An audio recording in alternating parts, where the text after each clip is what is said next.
Defining Duke is brought to you by Indeed. Indeed is the hiring platform where you can attract, interview, and hire all in one place. So instead of spending hours on multiple job sites searching for candidates with the right skills, Indeed's a powerful hiring platform that can help you do it all. So what are you waiting for? Start hiring now with a $75 sponsored job credit to upgrade your job post at Indeed.com/Duke. Offer good for a limited time. Claim your $75 credit now at Indeed.com/Duke. Just go to Indeed.com/Duke and support the show by saying you heard about it here on this podcast. Indeed.com/Duke. Terms and conditions apply. Need to hire? You need Indeed. Defining Duke, an Xbox podcast, is brought to you by, well, you. If you want to learn how to support the show, go to patreon.com/laststandmedia.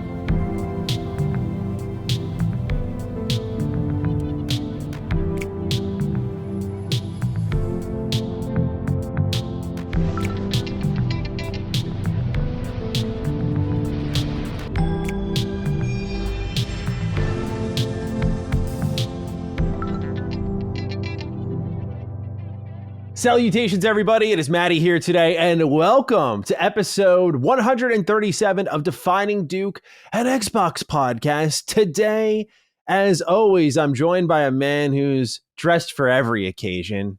Today, he's wearing a very special outfit in his Starfield t-shirt. As rumor has it, codes are out. Ooh. So some people are playing it now. The Dukes are not. As of this moment in time before. And a lot of people are like, well, if you're under NDA, you can't say it anyway. I'm like, no. Because if I had it and I was under NDA, I couldn't confirm nor deny. Exactly. Right? Exactly. Nor could Cog. So right now, the Dukes are not in the field of stars. But Cog, more importantly, how are you, my friend? Hanging in, man. It's been a rough week. Physically, I'm not doing well. You know, I'm not feeling well. So as I told you before the show. And then obviously, most I had diverticulitis. So part of the problem solving is I do an MRI, see what's going on also in the stomach, liver, all that good stuff. And then after that, then it's colonoscopy time. And the 40-something gang is something we've been avoiding, and we got to do it because early detection, we can't be getting cancer out here when it's too late. And you know what I mean? You wait too long. So all this is necessary steps, but what happened, as most Duke realms of the Duke listeners know, Cog has phobias. One is, being claustrophobic, being thrown in a casket, AKA the MRI. And I knew I had to do it. Maddie gave me tremendous advice, which was like, yo, what is it called? The step down? What is it called? Sit up MRI. Sit up. Yeah. So when I went to my gastrologist, they were like, yo, we could get you one. I'm like, look, it's going to be real with you, bro. If you want this thing done, you're going to have to get me this to sit down joint because I don't do well. He said, yeah, but we got open. And so I'm like, nah. So then they said, okay, we'll look into it. And they were like, well, you could get the one that Maddie suggested, but that'll be 2 months. Yep. And I'm like, oh, or you could do the MRI open in 2 days. Mm-hmm. And with the medical situation, appointments, and part of me was just, so I got myself into an anxiety frenzy of being stressed. When in 2 days I had to do this thing that I absolutely can't stand. Yeah. And on top of that, I have to do it with contrast. So with contrast is they lay you out flat, roll you into the casket in the middle of it. Then they roll you back out, put your arm out, hit you with the casket, roll you, bro. And he was like, oh yeah, so we started 25 minutes, we're going to be here today. Yeah. So my strategy was like, okay, you psyched out. You got to do this. You got to get clarity, Carl. You got to man up. You got to put your dukes up. You got to get in there. So how are you going to do it? So I said, well, my strategy was like, well, just stay up the night before to be so tired that you might potentially sleep. Bro, you didn't? As soon as I was in there, first of all, this is where they threw me off, Maddie. I would have been fine. Your boy was ready. I was like, go sleep, close your eyes, Carl. You got this. Mm-hmm. So he was like, I was like, you ready to slide me in? He was like, no, we got to go get the strap. So they had a strap that puts me in, locks me in over my stomach. So it literally is like, we go seal your death and then throw you in the furnace.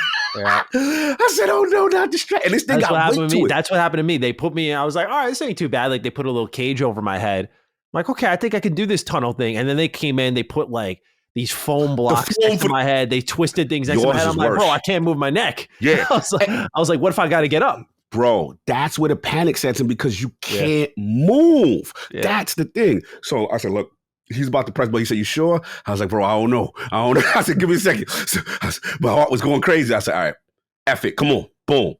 So I did it, and then all I just did, keep the eyes closed. I was just thinking about all the greatest. I was like, you want to play Starfield? You want to play, come on, Cog. If you don't do this, you're not going to play Starfield. I literally said this to myself. I ain't even going to lie to you, Maddie. I was like, I want to be alive. I want to That was my motivation. God, how it saved me, bro. I was just about to say, my man was thinking of Todd in the tube. I was thinking of Todd. It got me through. I was like, because what if you die? What if you die? You didn't know you had something critical. You had a critical mass that they found. They could save you. But because you did this, you get to play Starfield. And that's what got me through. Shout out to Bethesda. Shout out to God Howard. That's why I got my shirt today. So as a result, it was super anxiety. I got through it. Got through the die, and then now it's just they give you the CD. I got to take that to the gastrologist. But as a result, I think because I didn't sleep well and the anxiety, so now I got a little sick. So I got to shut things down for a couple of days, and then I'll be back. But that was my story. Sorry, so that's that was funny. that was fucking funny, bro.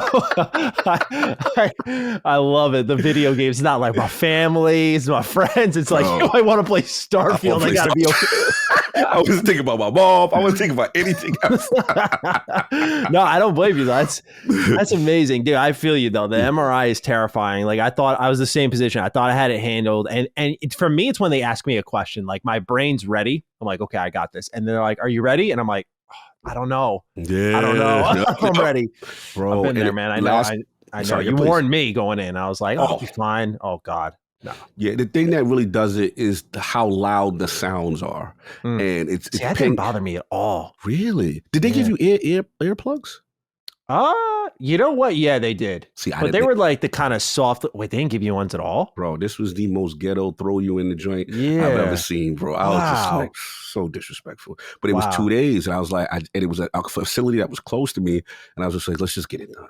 But but I give you credit because I saw all the contraptions in the torture rack. I call it the torture chamber rack of all the different MRI. And I saw that. I said, Maddie had to wear that head thing in there. Yeah. That gotta be scary, bro. Yeah. Yeah. When I was sitting in the setup, you should, for your next, you have to schedule another one, right? So you should probably just get that one lined up just so that you have that. So you don't got to do that again. Cause for me, man, like the cage really wasn't that bad. Like I said, it's when they lock you in place, especially your head. Like I can't, to me, my brain goes to, what if there's an emergency? What if I got to get up and I got to put my life in your hands? I don't even know you. That's literally where my head goes. Facts. Immediately. Yes. But my head can't go anywhere. Exactly. Anyway, welcome to the Defining Duke, a medical trauma podcast. Last 2 weeks have been quite a lot for both of us, it seems. Yes. All this for Starfield. We're just trying to check ourselves before that. And speaking of which, Defining Duke Ultimate episode 116. It's out right now. How about that for a promotion? What makes a good Starfield? If you're a patron, you can go listen to that. It's pretty much a wish list that Cog and I had thrown together, and things that we feel need to be in the game to make it the game we want it to be, like to make it greatness. Yeah. Otherwise, early access for this show goes live every Thursday on patreon.com/laststandmedia. Otherwise, those of you who listen on free feeds, which continues to increase, we appreciate that. You can find us on Spotify, Apple, Google Podcasts, YouTube, on the Last Stand Media YouTube channel for free every Sunday. We'd love to have you. Either way, we got a lot of write-ins this week, but let's do some mobile reviews, shall we? Let's do it. Got a nice little chunk here. So let's begin with Snake11 CDMT, who writes, it's the number one Xbox podcast. DD is hands down one of the reasons why I don't go crazy throughout the work week. The Duke's chemistry is unmatched, and their knowledge of the industry makes every listen worth the time. One negative, though, is Maddie being a Rangers fan. This is the second time. I thought I was rereading the old review. What the hell? No worries. That doesn't change the fact that he's a great host. Let's go Devils. Oh, man. I'm not liking the company we're keeping here in our audience. A lot of slander. A lot of divisional rivals. I don't like that. All right. We got another review here from Mr. Big Balls 206. 206. These guys are all right, he says. It's not my favorite gaming podcast, but it's a reliable source for Xbox news. Cognito's the show's saving grace. If I had to only hear the other guy ramble, this show would be dead. Oh, come on. Don't come for my man like that. Don't come for my man like that. I told you I'll read any single one. Wow, we're getting torn up this week. What did we do? What else we do? Hold on. We got another one here from TNT3. Gave us 3 out of 5 stars. The other one gave us 5 stars, Cog. So that's a testament to how good you are. I'm tearing us down here. What's this 3? We got this one here, though. 3-star review. Really like the attitude that Maddie and Cog bring with their positivity. However, the fanboy stuff gets annoying, and even more annoying when they start preaching about other fanboys. I know they don't want a third person, but I think it's partly because they are worried about any kind of pushback on their thoughts. Overall, a decent show with a lot of potential, but I don't listen every week or crave for more content for these reasons. He's being honest. That's where he at with it. I can't get mad. That's where he's at. You think we're fanboys? We're fanboys, man. Yeah, clearly. That's your deduction to make. Got a couple more here, Cog. No doubt. SpikeGet26. Maddie and Cog are one of the best duos I've ever listened to. I learned so much about gaming, or about the gaming industry, I should say, from this duo, and I could learn on my own. They have the insights and knowledge of the industry. I mean, in case you didn't know, Maddie's making a game after all. Yeah. I was always a PlayStation fan, but after seeing a lot of nickel and diming methods they are using, I'm starting to swing to Team Green. Before listening to this podcast, I've never been interested in an Xbox, but these two have shown me all the value coming from Microsoft, and I went out and got a Series X and Game Pass, and I'm loving it. Thanks, guys. By the way, Maddie was right about the Logitech G Cloud. I'm loving that handheld for remote play. Once again, something I would never have heard of if it wasn't for DDU. I look forward to both podcasts every week as I'm a USPS mail carrier, and they help me get through my work week. Thanks, guys, and keep that podcast train rolling. Thank you for being a part of what you do despite your busy job. Yes. Appreciate all the mailmen and women out there. Yeah, we got a lot of those. That's love. All right, 2 more, Cog. What we got? We have a review from Belgium, from Xantium89. Been listening for a year or two. Great show and chemistry between the two hosts. The show is really geometrical, with all the lines that are being held and the squares that are stood on. All jokes aside, can only recommend this show to Xbox fans and gaming fans in general. Keep up the good work. Thank you, Xantium. We appreciate you. Like the references. Absolutely. You know you got a real one when the references are there. Yeah, those deep cuts. All right, Jimenez1103, our last review, and then we'll continue on with some write-ins. You guys are honestly the best podcast out there. I'm a huge Wu-Tang Clan fan. My favorite members of Wu-Tang Clan are Inspector Deck and Method Man. Reason I bring this up is because within the Xbox community, they are the other members of the clan, and you guys stand out more to me. Keep up the good work, guys. Wow, got some review we're getting here. Got some Method Man and some Inspector Deck. Okay, I can rock with that. We appreciate all of you, whether you dislike me or Cog, or you like us, or you like one of us. We're happy to have you nonetheless. We appreciate you tuning in. Absolutely. And we have some really wholesome write-ins this week. So let's talk to Kenneth Ohms. Kenneth. I really like this. I like that we're a thought in this entire process at all. Kenneth writes, hello, Dukes. Writing in with a life update. Last April, I wrote in asking for a salute from the Dukes for my wedding day, and the Dukes came in clutch. I wanted to update my favorite podcast host by letting them know that my wife and I are now expecting a baby girl coming February. I can't wait for the day she's old enough to hold the line with us and enjoy the show. As always, thank you for all you both do and for giving us the best Xbox podcast out there. Kenneth, congrats on the sex, man. It's awesome that you're having a kid. I can't wait for them to hold the line for us when Xbox is only a service. And we'll have to hold the subscription fee. Cog, any thoughts on Kenneth's accomplishments here? First of all, salute, Kenneth. Welcome addition to the realm of the Dukes. We congratulate you. And hopefully by the time, she's of age, she'll be playing Elder Scrolls and hold the line. All those games. And Fallout will be out by then. You expect to be out by the time she's like 10. So exactly. It's great time. And she'll be able to hold the line with us. We got a write in here from Broderick Fleming. Another great one here, Cog. Hey, Lord Healthito and Mr. Wealthy Plays. Wow. Just wanted to shout out the health is wealth mantra you guys preach every week. As of writing this, I'm almost a month and a half sober from drug abuse. It's been a struggle for pretty much half my life, and I'm only 26. But after listening to you guys for the better part of 2 years and nearly losing my life twice, I finally decided 2023 would be the year I conquer my demons and live a better life. I've always been in therapy for depression and anxiety for most of this year. I recently found out that August 30th would be my last session as my therapist believes I no longer need treatment. This is honestly the first time in my life I've been able to look in the mirror and not despise the person looking back. And honestly, I attribute a lot of my strength not only to my loved ones, but the LSM crew for your guys' openness on your own health issues and recovery methods. Thank you for everything you guys do. Wow. Powerful story there, Broderick. Powerful. Thank you for taking Yeah, the time to bro. You share. make me tear up, man. Nah, Broderick, salute, man. What a battle. And the mental battles are extremely difficult. Yeah, I respect you, and any type of joy that me and Maddie can bring to help you through your day and go through what you're going through. You're a champion, brother. And I respect that. To look at 100%. yourself in the mirror and not feel that way, Yeah. congratulations, brother. And we with you. We riding. Absolutely. And it's a reminder, it's never too late to get started. A lot of people look and think, oh, I'm this age, it's too late. I got a best friend who had gone through that. And I told him, I was like, it's not too late. And you Yep. just got to, I know it's cliche, but you just got to know it's never too late to get Mhm. started. I always tell people, look what can happen in the span of a month. There's so much that can transpire, so much you can turn around your life with. You think everything's static, stagnant, but even something like I made a joke about my dad bod. Started working out again this month finally because I'm starting to get my health back in order, something we talked about earlier. Mhm. And I was getting pretty bloated, Mhm. honestly. Like that was what's starting to happen. But just in, about a month's time, it's starting to cut down. And it's like I thought it would take me forever, which is part of the reason I started putting it off. Because Right. I was like, oh my God, like it's gonna be so much work, right? We're taking the lazy way in that regard. But it just showed me, I was like, wow, in a month's time, I feel like I look myself again and not to the extreme Broderick's going through, but it was like, I can look in the mirror and not be like, ugh, Yeah, that feeling. So, like, Yep. yeah, that's something that, it's a mild example, Broderick. I've been there with you with the anxiety, especially is something that just torments me at certain times. Oh. And I certainly get it. I had to get therapy, and it is a very validating feeling to be like, you got this, like you're good, like you got all the tools to handle things. Yeah. That's what a lot of life's about, is finding tools for survival almost. True. And Like, so congrats to you, Broderick. That is a battle there, and I'm glad you're winning, and you will continue to win. And so we're happy to provide in any way, whether it be Xbox or I'm glad that our Health is Wealth movement is very much Yeah. connecting with the audience, and it's not just something we're spouting to no one out there. No, salute. All right. Let's talk with Riley Sage. Hey, Dukes, with rumors that the Starfield review codes are dropping later this week, just wanted to comment on how specifically happy I am for Maddie that we've made it to this moment.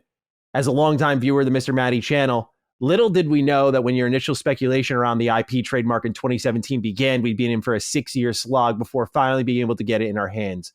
It feels like a lifetime ago. Hold the line, boys. We're almost home. So just a reminder that a lot of this show is going to be based around Starfield. But yes, I didn't think about this, but I just wanted to call it out that it's cool as fuck that I remember that video I had because it was, no one knew what Starfield was. I had Star Wars Force Unleashed gameplay in the background when talking about it because it was just like Star Wars, Starfield. Like, what is it? Yeah, what is it? So just to see it go from trademark to today, we'll talk about it going gold.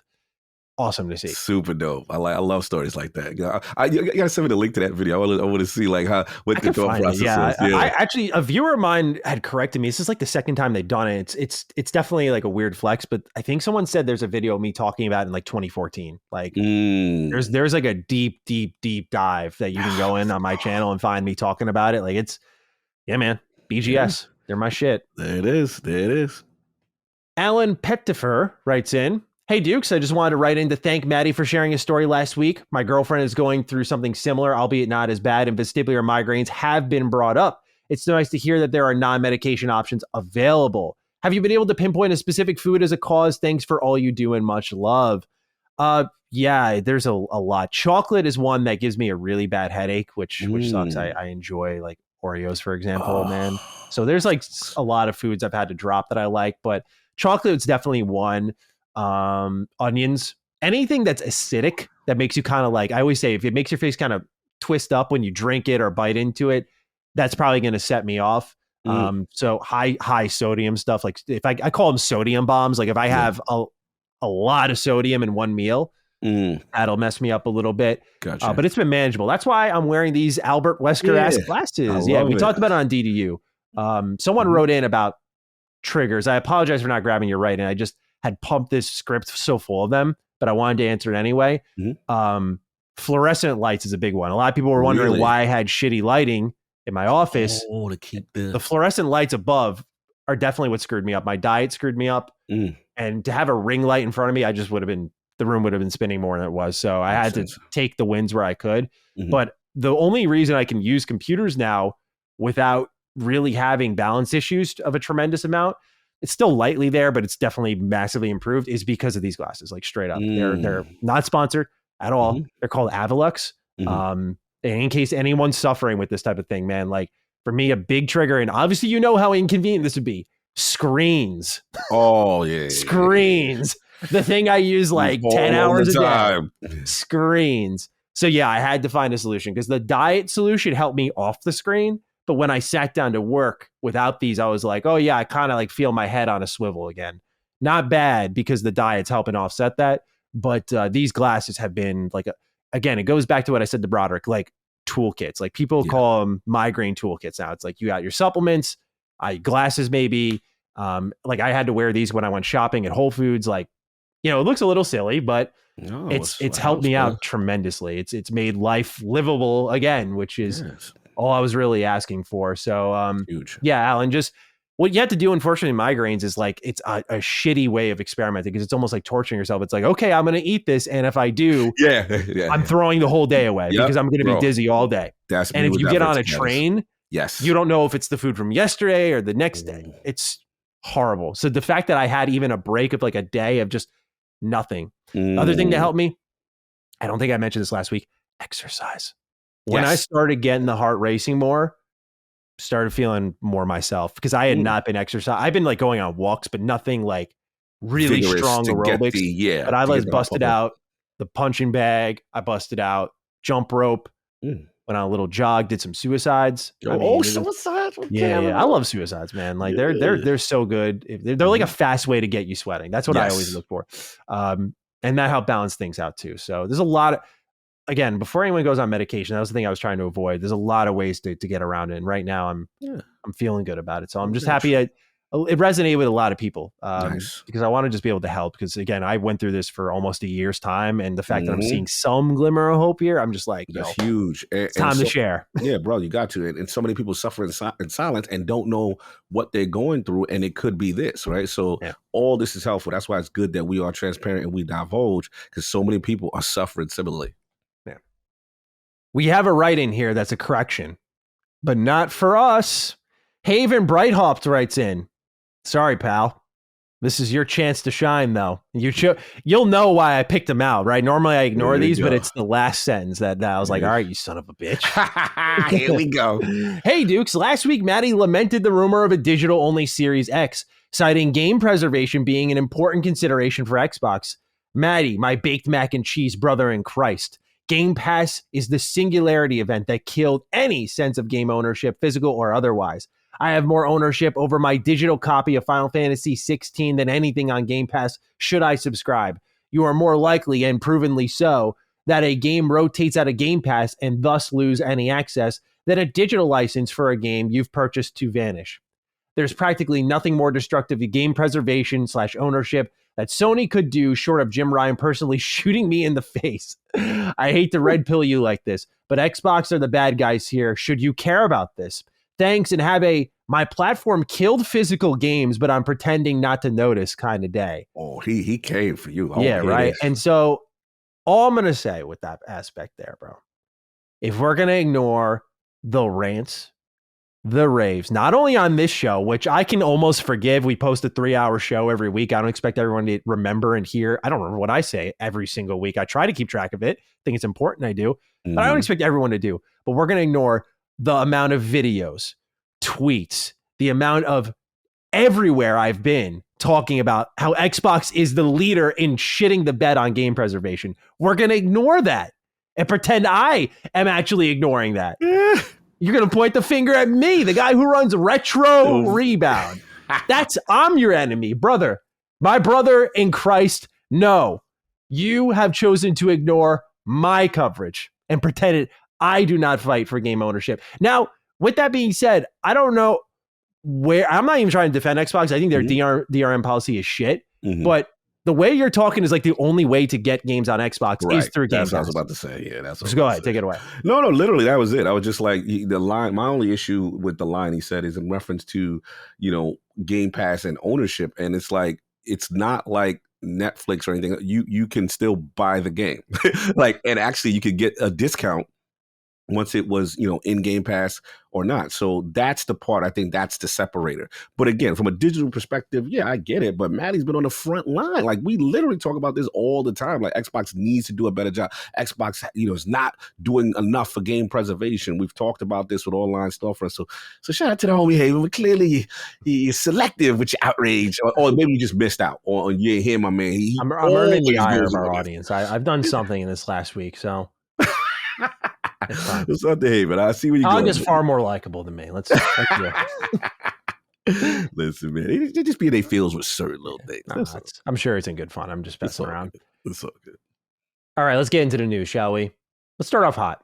Certain Affinity has teased their non-Halo project in a tweet from CEO Max Hoberman, saying that it's being shown behind closed door at Gamescom, and it says that this is a concept art poster. You can see it again on Max Hoberman's personal Twitter account. It's been rumored that this non-Halo project from Certain Affinity is going to be Xbox exclusive and a Monster Hunter style game. And you can see here in this image, Cog, very medieval-esque, it seems. We had no idea really what to expect. We see looks like almost a preacher with like a robe on and markings on the head. Very interesting looking game. Not much else to discern here in the game itself, but the fact that they're at Gamescom, which is Xbox's largest Gamescom ever, and they're showing stuff behind closed doors, could we be preparing for some sort of reveal come Open Night Live? Could we be preparing for a reveal sometime deeper in the year for this game? What's your read of what's going on here with Certain Affinity, and is this the Monster Hunter style Xbox exclusive that had been reported so long ago, which was, I believe, Project Suerte. Shout out also to the DD audience who sent this my way. I caught this last minute from the DD Discord. They made sure I had it in the script, and that's what that's why this community rules, because they participate in the script just as much as I do in putting it all together. There's tons of news I get from there that I put in the show. And actually, I think it was Not Skywalker. Oh, Not Skywalker. And he was like, hey, just to make sure. And I was like, I don't mind those types of tags. Y'all can make sure I'm on my shit. I appreciate it. So thank you to the DD community. Cog, your thoughts? Yeah, Certain Affinity. We got to keep our eye on them, right? I think Xbox is being a little coy with Gamescom. I think they do have a few things to show, announcements or reveals that we aren't expecting, and I think they're being coy, man. I don't buy this. It's just gonna be because of Greenberg, because of the way marketing has spoken. It leads me to believe that we will get either a Game Pass reveal that we didn't expect. I'm going to keep my eye on, this is unrelated. I want to keep my eye on Wukong for some reason. Really?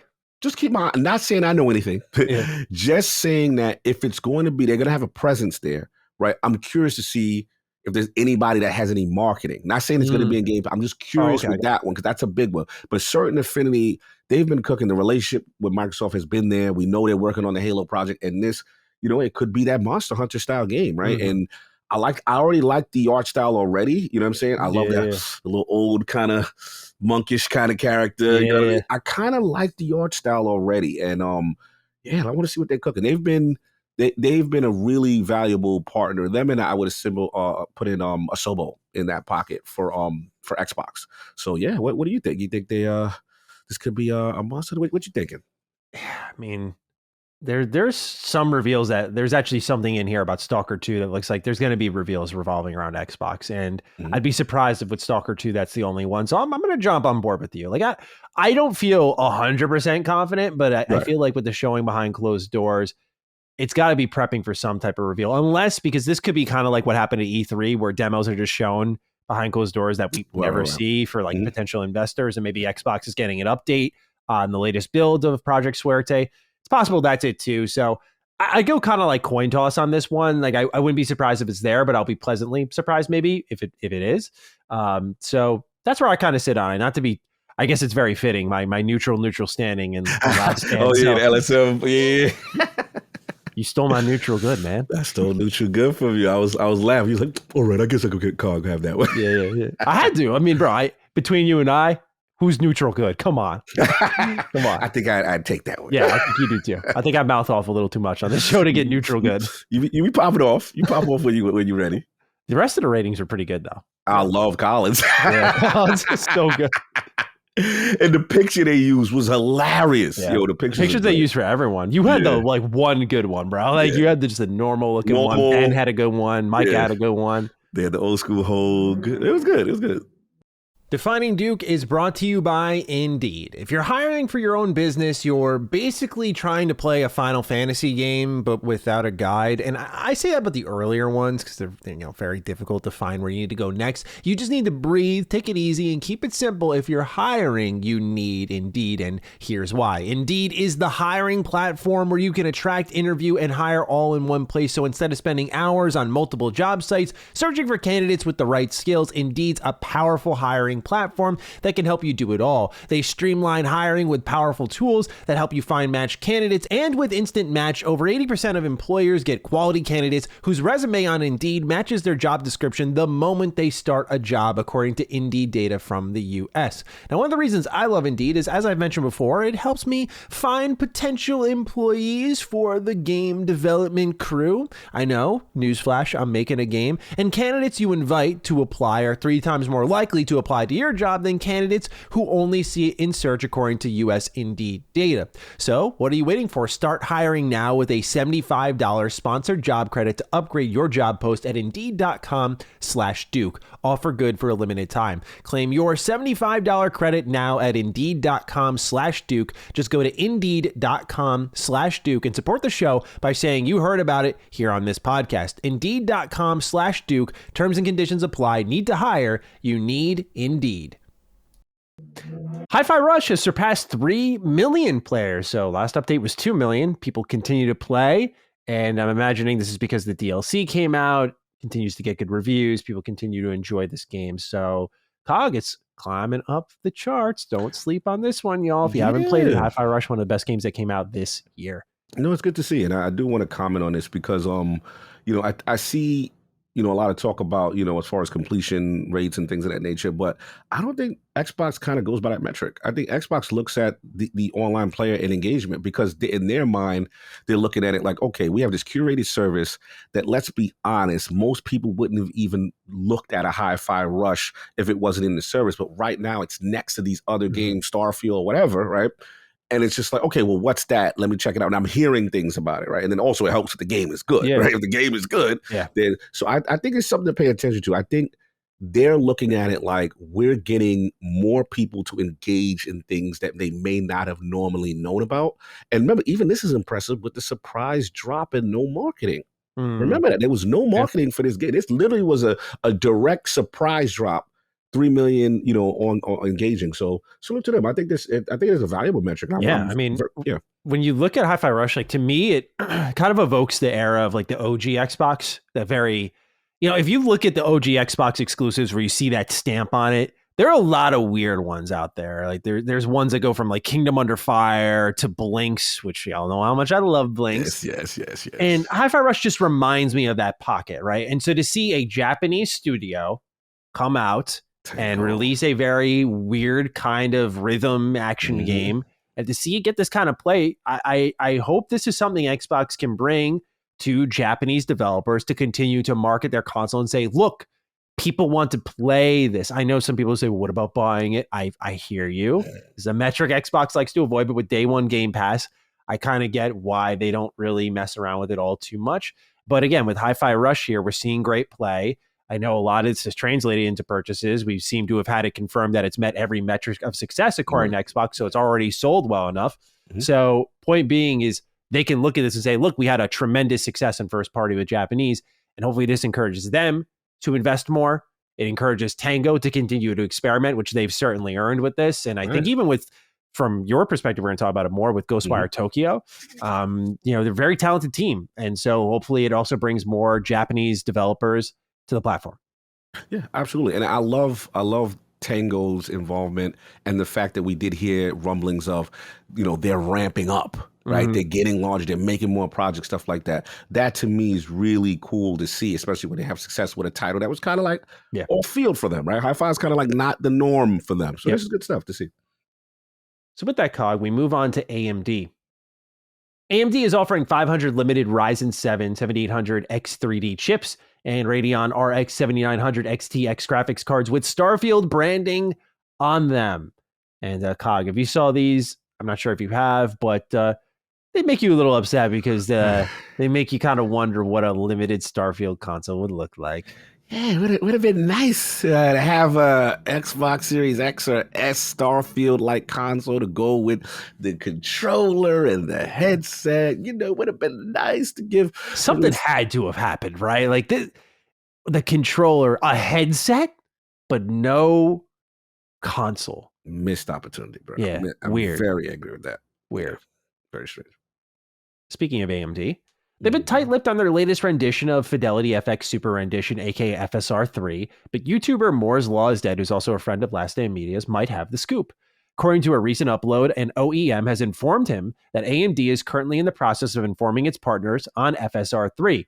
His source claims that, quote, it's supposedly going to be ready by Q4 and most likely in September, end quote. Given that AMD is Starfield's official PC partner, it's possible that they will be synchronizing their launch alongside the game. So this is a very interesting pickup you sent me from, I think, PC Games N, I want to say. But nonetheless, wanted to bring it to the attention of our PC audience out there who may be pro FSR, and that maybe no DLSS launch could be salvaged here, potentially. We'll see. But nonetheless, Cog, any thoughts on AMD's potential FSR 3 dropping with Starfield? Would make sense. I think it's a big deal. I think it's again, the tech, now that I've been on the Ally a lot and using FSR and pushing things, basically going lower resolution to get higher frame rates. But when I go down to a lower resolution, like a 720p, and it's barely noticeable. It doesn't look like it's 720p because of this FSR kind of tech. But the main thing is I'm maintaining these frame rates. So we all know about Starfield, the frame rate situation, and obviously, them synchronizing this at launch is very interesting. So that would lead me to believe that they expect some performance bumps with this technology. And then also, let's be real, this is corporations marketing their tech to associate with AMD, who is the console chip manufacturer. So AMD trying to put a strong stranglehold here. But I am curious, there's one little thing that I don't think a lot of people are mentioning, and again, it may be minor, but I was told that FSR, this tech, is actually in the consoles as well, as far as the Series X and S. Now, is it going to make it go 60? Probably not. So, but maybe that helps it with a consistent 30, and that it's not going all over the place, because, in the Ultimate that you guys need to listen to, as far as, one of the things that we brought up was that, at least I brought up, was from a technical standpoint, it needs to play well. It needs to be solid. It needs to move well. Yeah. So that, to me, I'm hoping that because from my understanding, it has to be implemented by the developer. And Starfield, they did mention that. Todd did mention console PC, we're utilizing this tech. So hopefully that at least gives us stability with our 30. And not, it's less jank. That's what I'm hoping for.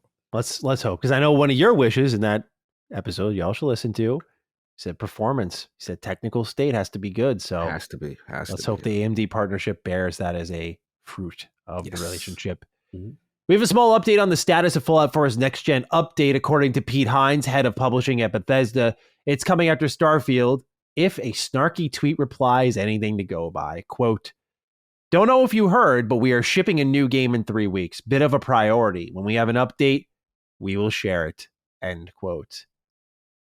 Thoughts? I read the initial tweet when I saw this. I'm not going to go all Mr. Daddy Place on Pete. I like Pete, and I know his humor. I know what type of guy he is. This was not called for. This is coming from the king of snark, king of sarcasm. This was so fucking uncalled for. Like, the guy was like, hey, Pete, like, just, we haven't heard an update in a while. Is there anything going on with Fallout 4's next gen update? And he says that. And I'm like, I mean, I don't know what he did to earn the aggression, but he also said in this tweet thread, when someone was like, well, is Starfield going gold? What's going on with that? Which obviously we now know, but at the time we didn't. He was like, relax. He said, my team knows what we're doing. And, naturally people are like, well, 76 kind of like, so, I mean, Pete has definitely since 76 gone completely offline. Like, this guy used to be really involved in responding to the community. I used to make news updates on stuff he would tweet because it would just like, he'd put out information on the game. But I think as Bethesda's grown, they've just narrowed that pipeline down where it's mainly just Todd Howard permitting or excluding what information gets out there. And we're going to get into the dev Q&A that happened also on the Starfield Discord. Ooh. Which, my God, was a train wreck because it was so hard to figure out how to get access to the dev Q&A. I'll talk about that later. But nonetheless, Cog, we have an update here on Fallout 4's next gen update, which is, it's not coming before Starfield, which I think a lot of people were hoping for because it's going to be really, I don't know about you. I'm not going to want to go back to Fallout 4 after Starfield, like the Creation Engine 2 and then going back to Creation Engine. Come on, Bethesda. Like, I get it. Starfield should be the priority. And if it helped the performance of that game, right, like that is what matters. But at the same time, as the consumer, I look at it as like, man, you're going to literally send me back to the old joint after the new one. You got pumped. You got hyped to go back after playing Starfield. It's literally going to be like, man, it runs at 60, but God, this feels horrible. Probably. Maybe Starfield's in a complete state of technical disarray where it ends up being the opposite. But I highly doubt that. But Cog, any thoughts on Pete's tweet and Fallout 4's next gen update, sir? It's just Pete, look, little man, calm down. We working, you know what I'm saying? Like, I get it. I spoke to Pete. They're super excited. They're so excited about this launch. It's all heads down. And I, to the dismay of Maddie, I'm going to agree with Pete here. I'm going to agree with him because it's like agree with him. I mean, to the dismay of Maddie, I'm okay. Look, man, Fallout. I get it. Trust me, I get it. All hands have to be on deck for this game, for Starfield, bro. All hands on deck. We're going to get to the goal situation, but that to me is where it's at. So I think he's just being a little snarky just to have fun kind of thing. But I don't think he's being too disrespectful. But it's like, hey, this is what we heads down on right now. Once we get through that, but to your point, the timing of when Fallout launches, right? Because we don't have any time frame on that just yet, right? As far as the update. No, they didn't even give like launch. A window. No launch window. My guess is the Fallout TV show, because now it's in a spot where it's like, okay, we don't have a trailer for the Fallout TV show. We're nearing the end of the year. Bethesda probably wants to capitalize on this. It'd be weird in the scheme of things to just drop a random Fallout 4 next gen update for most people. But if you synchronize it with the thing that's going to bring people to Fallout and then get more Fallout afterwards, I think it's the best of both worlds, especially with New Atlanta, or what is it called? The Atlantic DLC, that Atlantic City, that's what it is, for 76. I think they'll time them all together. Like, that's my prediction. It just makes the most sense because 76 has barely got any updates this year as well. So they're going to need to give that series a shot in the arm, and probably the show combined with all the updates will be just that. Yes, sir. Makes sense. Good tie-in. Have it right there. Get the marketing cycle going for the show. Have an update to Fallout. It does make sense. Yeah. Quake II, the leak was true. It was announced at QuakeCon, and it's out now on Game Pass if you want to go ahead and pick it up, and the info is here. Get the original mission packs, The Reckoning and Ground Zero. Play the all-new expansion called Machine. By the way, developed by Machine Games. Very important note there that a lot of people overlooked. Not that this is the only thing they're working on, but we've been wondering just what they're doing. And so they supported this release here with Night Dive Studios. Get Quake II 64 for free. Enjoy online and local multiplayer, co-op, cross-play, motion aiming, ready. Experience the original game enhanced. And Quake 1 is getting a deathmatch dimension, which reimagines all 8 of Quake's original deathmatch levels. That is now available for free. So again, it has to be working on a new Quake. This is so friggin' much, dude. So much for them to not be doing anything. I mean, I want to play this just by the sheer amount of stuff they packed into it, because apparently Quake 2 on N64 has a completely, because it's a Nintendo 64, so it's a totally different setup of levels, enemy encounters, like everything is different. So it's like that plus the new expansion plus the base game. It's a really dense package, and it just got dropped on Game Pass. Like, it's right there for you all to try out. I definitely will be giving it a rip, and we might even be talking about it a bit later in the show. So, ladies and gentlemen, Quake 2 out now. Cog, your thoughts? Yeah. Go check it out, man. We got a review up on lordsofgaming.net. Go peep that. My man, Nicholas Downey, did a good job with it. We was able to get the code, and we knew about it for a while. But someone was snitched out. Bethesda did not provide the other Duke. Fair enough. Hopefully the bigger game will slide your way. But it's cool to see, and I'm in agreement with you that, like, this is, to me, a whole setup for a new Quake, and getting everybody acclimated to this whole audience, to this whole venue. I think it's a big deal. I never played Quake back in the day, so I don't understand. Like, I remember Doom, remember Unreal. For whatever reason, Quake missed my pocket, so I'm definitely going to get into this, see what's going on with that. But good catch on the Machine Games thing. Didn't see that. Because to me, that's like, oh, you had to be doing something. So what were you doing? So you look like they were helping these guys out with that. So that's a big deal. So salute to that. And yeah, I think this is coming, no doubt. Quake 3. S.T.A.L.K.E.R 2. looks to be arriving on December 1st, Cog, of this year, as German distributor PlayOn's website has mentioned the game is arriving on that day. It is hard to imagine that this is a placeholder, given that it typically falls to December 31st, and December 1st does happen to land on a Friday. So, Cog, do we see this being a release date reveal? Pardon me. My food almost came up mid-sentence. Do we see this being a release date reveal at Gamescom?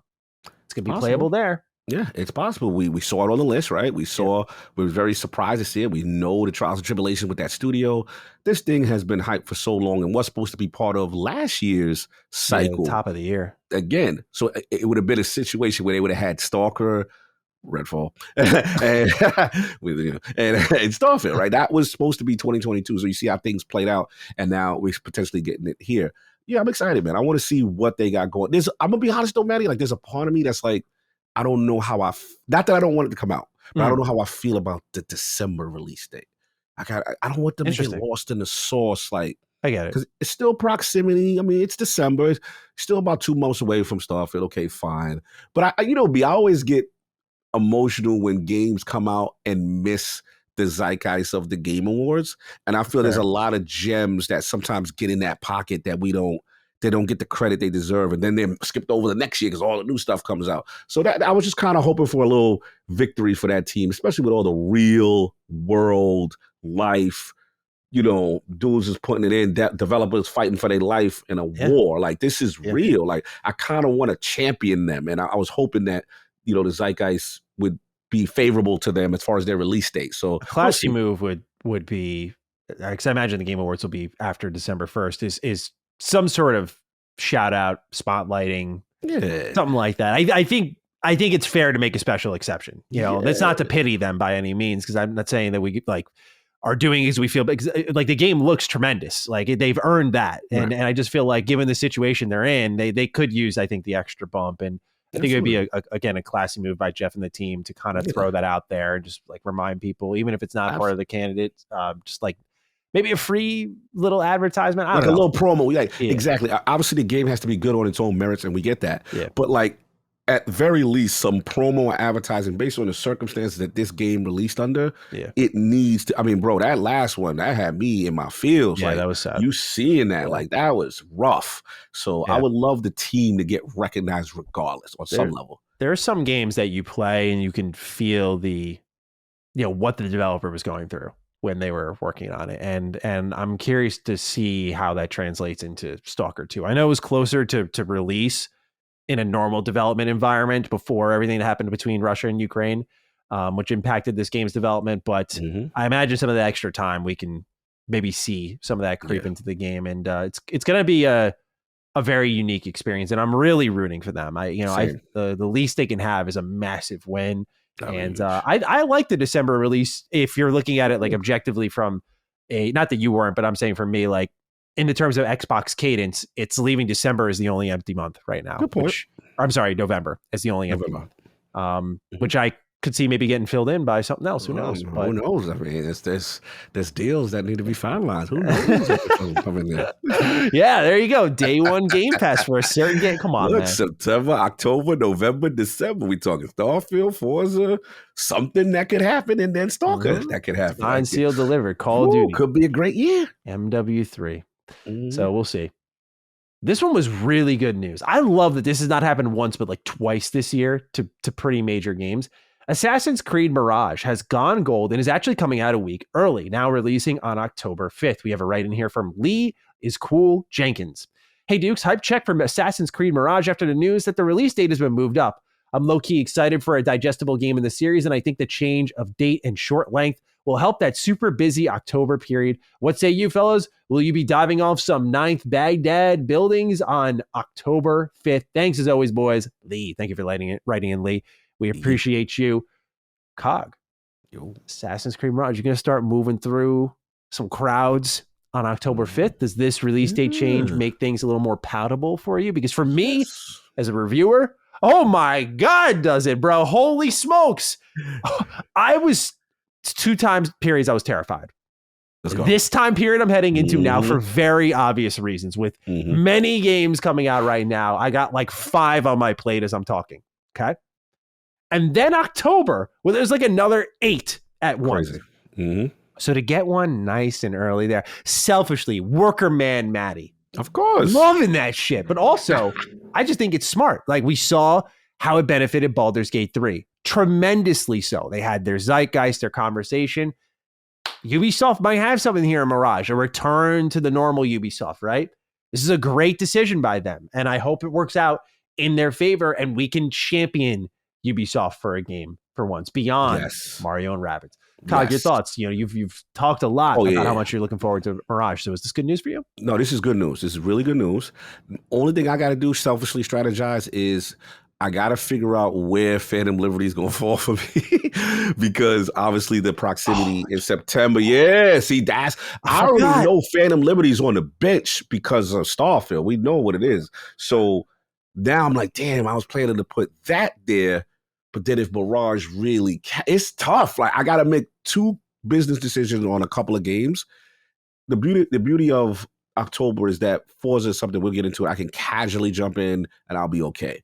But I got a decision to make, man, because I like Mirage. I like the direction they go in there. And it looked good. It looked good. So it may be one of them things where I got to see this. I'm going to tell you something funny. This be the time, I ain't going to hold you, Maddie, where low key, I don't get mad when something bombs. I'm like, oh, that is trash. Oh, man. Nowadays, you can't. There was a time where games came out so few and far between that. Like, when it bombed, you'd be like, oh, that sucks. Like, what am I going to do now this month? But now it's like, all right, yo, sick. Great. I'm off here now. Yeah, it's like you make my decision easy. Again, not wishing nothing bad on Mirage. But if anybody fall to that drop in October, you're going to make my life much easier or why my decision is what it is. So we'll see. But yeah, this is going to be this year, just in general, bro. This year is insane. We really start to have to look at like the great pantheons of gaming years. And the way this year is shaping up is absolutely insane for gaming. Yeah, it's going to be a year we reflect on a lot. Like I'm starting to turn the corner. We had that conversation mid-year, I think around June-ish, where we were like, you know, we've had a lot of duds, but now with like Baldur's Gate 3 and whatnot coming out, I'm starting to kind of buy in. Like, this is a pretty special year, man. Like, there's only been gems, it feels like. Bro, absolutely. Cog, this one's all you. Let's get it. In the financial report for the first quarter of fiscal year ending March 2024, from Bandai Namco, they have shared that they are planning multiple major releases by then. Outlet Twisted Voxel did some fantastic deducing and may have even nailed a release month for Cog to pin on his calendar. Here's what they wrote. Quote, a release in the second half of the fiscal year ending March 31st, 2024 suggests that Tekken 8 will see the light of day sometime between October 2023 and March 2024. However, a rating filed by the Game Rating and Administration Committee of Korea on August 11, 2023, suggested that the game would be released within the first half of 2024. Putting 2 and 2 together, and also taking into account that the Tekken World Tour season ends on January 14, 2024, this leaves us with the likely release for Tekken 8 between February 2024 and March 2024.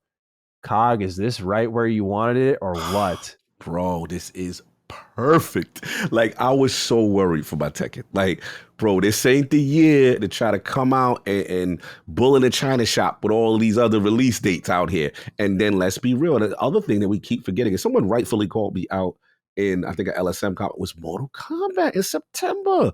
Mortal Kombat is in September. And I don't know about y'all, Mortal Kombat do look amazing, right? So it's just like, gross. I was showing Laylee some of the fatalities in the new trailer. She gagged. She's like, that's disgusting. I even said, I was like, I feel like I have a stomach for this stuff. And bro, it's like some of the fatalities, man. Bro. NetherRealm's going through something, man. They're going through something. They got some demons in there. They are definitely good. I'm with you, man. Like, so that, and I love the story with that. So September is crazy. We just talked about October. So in my mind, historically though, I was like, Tekken is not this year. They haven't gone through all the character reveals. Then certain leaks, if you've been following them, you know, this roster looks to be like 35 plus potentially. Really? Wow. Yeah, bro, this roster's supposed to be big. Bigger than I thought it would be. That's what I thought. Was it smaller than that? it was big, Before but DLC, sorry. before DLC.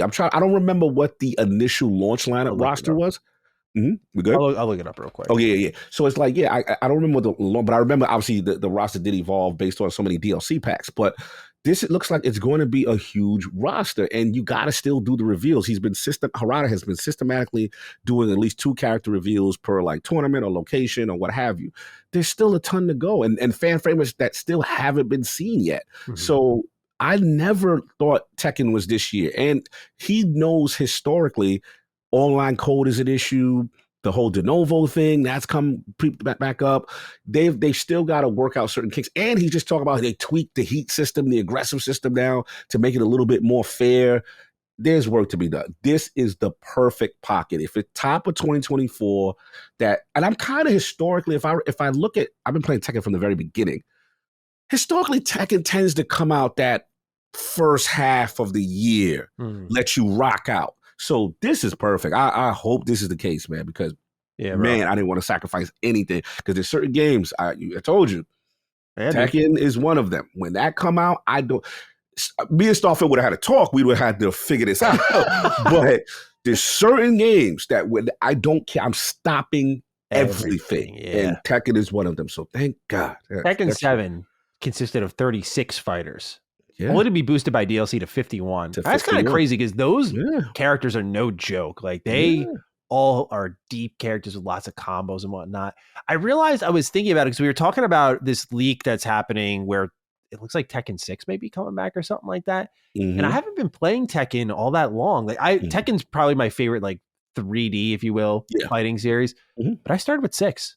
Yeah, 6 was a jump point for a lot of people. Absolutely. I think it's Lars. I literally think it's Lars. Yeah. He was a main focus. Yeah. And the story mode, the 3D kind of beat 'em up story, I think that was a huge part of it too. It reminds me of some Mortal Kombat Armageddon that had the one where you ran around in 3D. I feel like that was a major jumping in point. Because for me, I put heinous amount of hours into Tekken 6. Probably more than almost any other fighter out there. Like that was a game I played a lot. I did tag tournament too, but I gotta go back and play some of the older ones, see the heritage that you speak of. Bro, it's so good. The tag series hold up. They're fun. And then what I like that Tekken is doing is they're actually borrowing a little bit of Mortal Kombat stuff, which is, I love that Mortal Kombat, when the fight starts, if I don't know, Sonya is talking to, Johnny Cage, there's distinct dialogue, right? From character to character. Now they're leaning into that. They're starting to have a lot of that distinct, that I saw Lars say something to Kazooie that was very specific, at the start of the match. So I love stuff like that. Get into the personality. Take your time, Tekken. We good. I ain't worried. You're in a good release area because it just feels like for a while we were in this barren state of fighters and now we've picked up. But now a lot of the major players are coming out, and Tekken's gonna be like the last fighter standing, and they're gonna come out just the right time. It feels. I agree. Street Fighter's outside. I gotta give respect to Street Fighter. Looks great. Yeah, it's amazing. Stephen Totillo of Axios has reported that the mystery partner who walked away from the $2 billion deal with the Embracer Group, which was long speculated to be Xbox in some sort of Game Pass deal, was actually Saudi government-funded Savvy Games Group. So pretty huge scoop here because, again, a lot of people said, it's got to be Xbox, like some Game Pass deal fell through. I think we were even guilty of that potential assumption. And so we were wrong, and it's actually a very unlikely partner that I don't think many of us expected at all. So that is the scoop right there. Cog, any thoughts on this deal falling through? I'm shocked by this. That's good scoop by Stephen Totillo. Did not see this coming. I mean, we do know that, the Saudi government, their interest in gaming is there, right? And there's certain entities that we got to be real about it, right? Between them and Tencent, that some people have concerns about them being in the games industry and having control over certain things. So, I didn't see this come. I thought for sure it would be kind of Microsoft, but then now that I think about it, maybe because of the regulatory process, because of what's going on with ABK, they're really staying low right now and not, trying to involve themselves with anything major. But I thought Embracer made sense. But yes, big shocker here. Did not see that it was the Saudi government at all.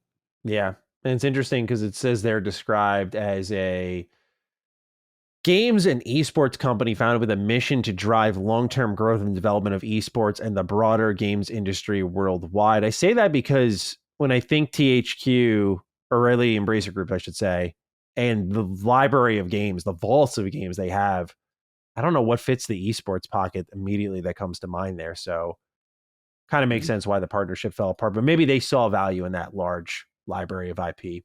So who knows what would have come of it, but nonetheless, very interesting scoop, and that wipes Xbox off the board pretty much for that story. All 16 MW2 2009 maps are confirmed for Call of Duty Modern Warfare 3. So they're remastering them and bringing them all back. Yes, that even includes everyone's favorite Skid Row. Skid Row. Skid Row is back. They're all back. How do you feel about this? I now that we know based off Schreier's reporting, this was supposed to be MW3 was supposed to be like premium DLC, and now they're like remastering them. Now I feel like this is what they do when Call of Duty misses a step. They just go straight back to the nostalgia wagon. They're like, yo, let's bring them all back. Let's bring them all back. Like, I feel this is what they wait for, is these moments of being caught flat-footed. Like, shit, what do we do? Go back to the old ones. Just remind them why they're here. Remind them why they're here. And so, Cog, with that in mind, we love MW2. It's where you and I became men.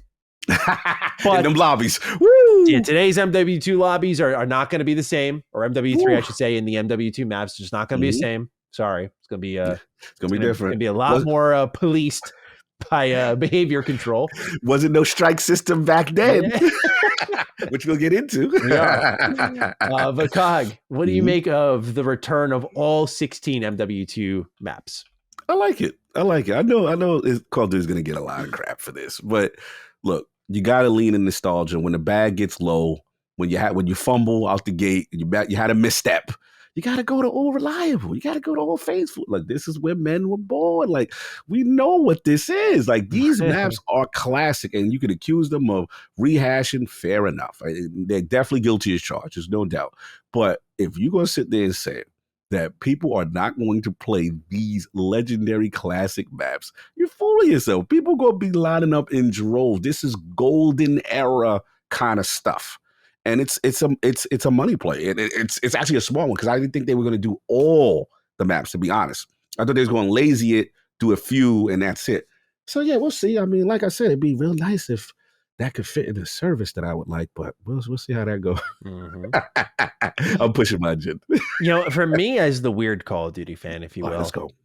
I love Modern Warfare. Like, MW2 is one of my favorites, even if it's like horribly balanced. I loved World at War. I would just love to see World at War get a little shine, like get a little bit of rub. Maybe nostalgia bias is there, but like that game is responsible for so much, in my opinion, that made Call of Duty special. And we just pretend it doesn't exist. It doesn't get the remasters. It doesn't get the, remember back in remember like making day, making night DLC. Remember all no, we just pretend that doesn't. We remember Zombies when it was first introduced and it got DLC, their rise and everything. No, we just ignore that legacy, right? But we bring back MW constantly. We had MW4, or COD 4 remastered. They have brought back, I think, MW2 with the campaign. It's Modern Warfare. Come on. You're telling me if you tried to bring back World at War, no one would be there? Is that what the metrics say? Because I don't believe it. You believe it. The numbers are lying because I say so.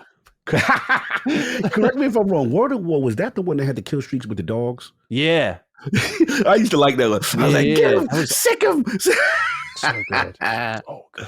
So fun. I do remember dismemberment too. Yes. That's where Call of Duty was just at its most brutal. Bro, when you brought the Browning and you lit a fool up, you felt that, man. When you hit them with the PTRS and it went pow, and you saw that shoulder fly off, come on. That was brutal. Peak 2000s multiplayer gaming right there. It was incredible.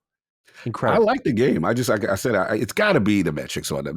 That's the only reason, because it was a good game. You're not lying about it. Like, I remember it. I remember it being good. It's just that it must be their highest engagement I think it's the competitive side of things. I don't think World at War was a good competitive game.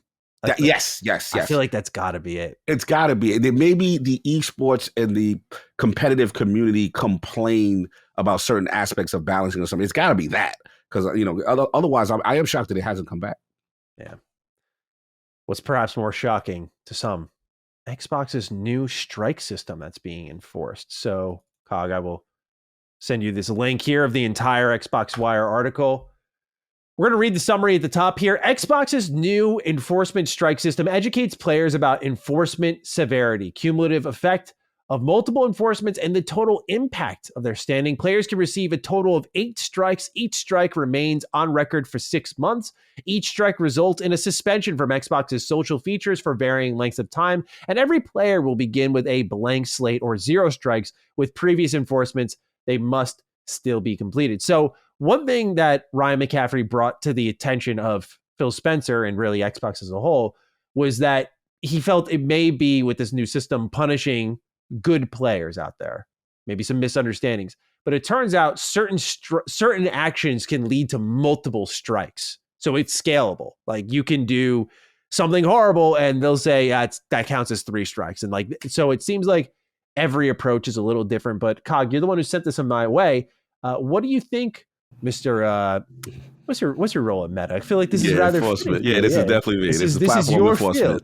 Yeah, this is literally what I do. So it's interesting because basically what they're doing is making a distinction between offenses. And, obviously what I do in VR and when there's bad offenders and stuff like that, there's different levels. Like obviously there's regular just, harassment, and then there's bullying, there's sexual, there's certain things, that they all don't have that same weight. And I think that Ryan did ask a good question in reference to that. And then also, they also mentioned an appeal system. And I think that is something that is really vital, to at least for the misunderstanding parts, that a person can do that. But I agree, not all strikes and offenses should be created equal.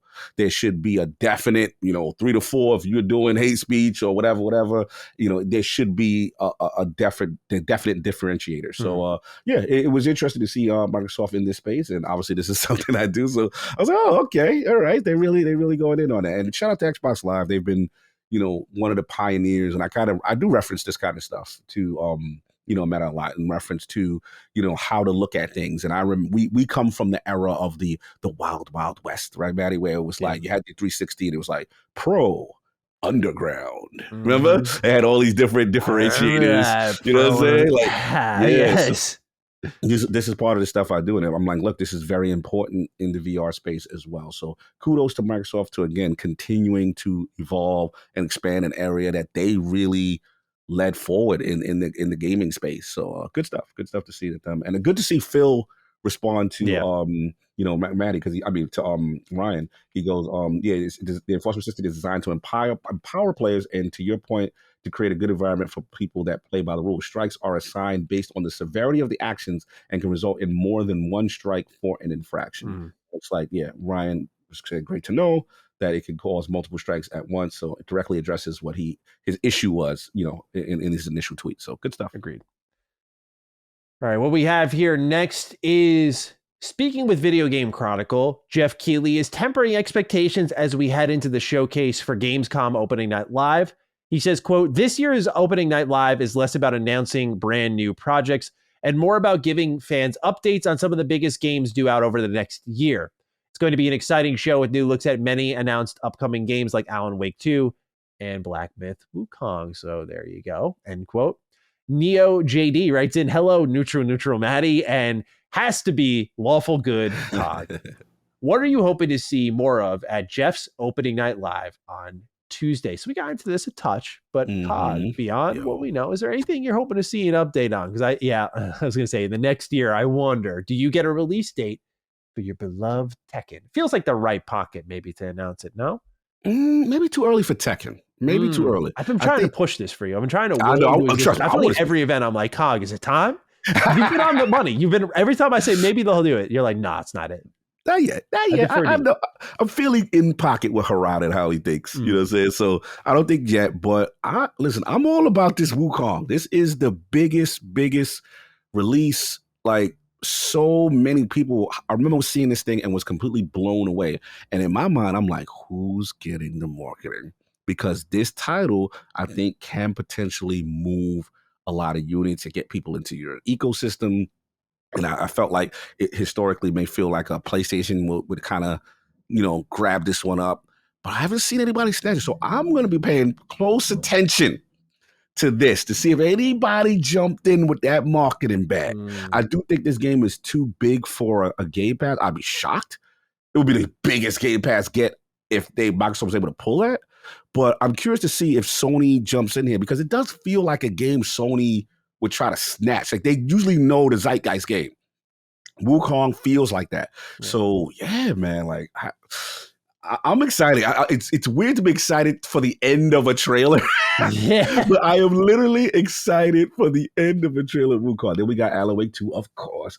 We're gonna see what's going on there. And then yeah, just any obviously if certain Affinity wants to say anything, hey, you're more than welcome to show what you're working on, you know what I'm saying, kind of thing. So I agree. I think it's not gonna be a whole bunch of super new, never heard before projects, but I do think we get clarity on some existing ones and maybe some more information that we didn't know on existing ones.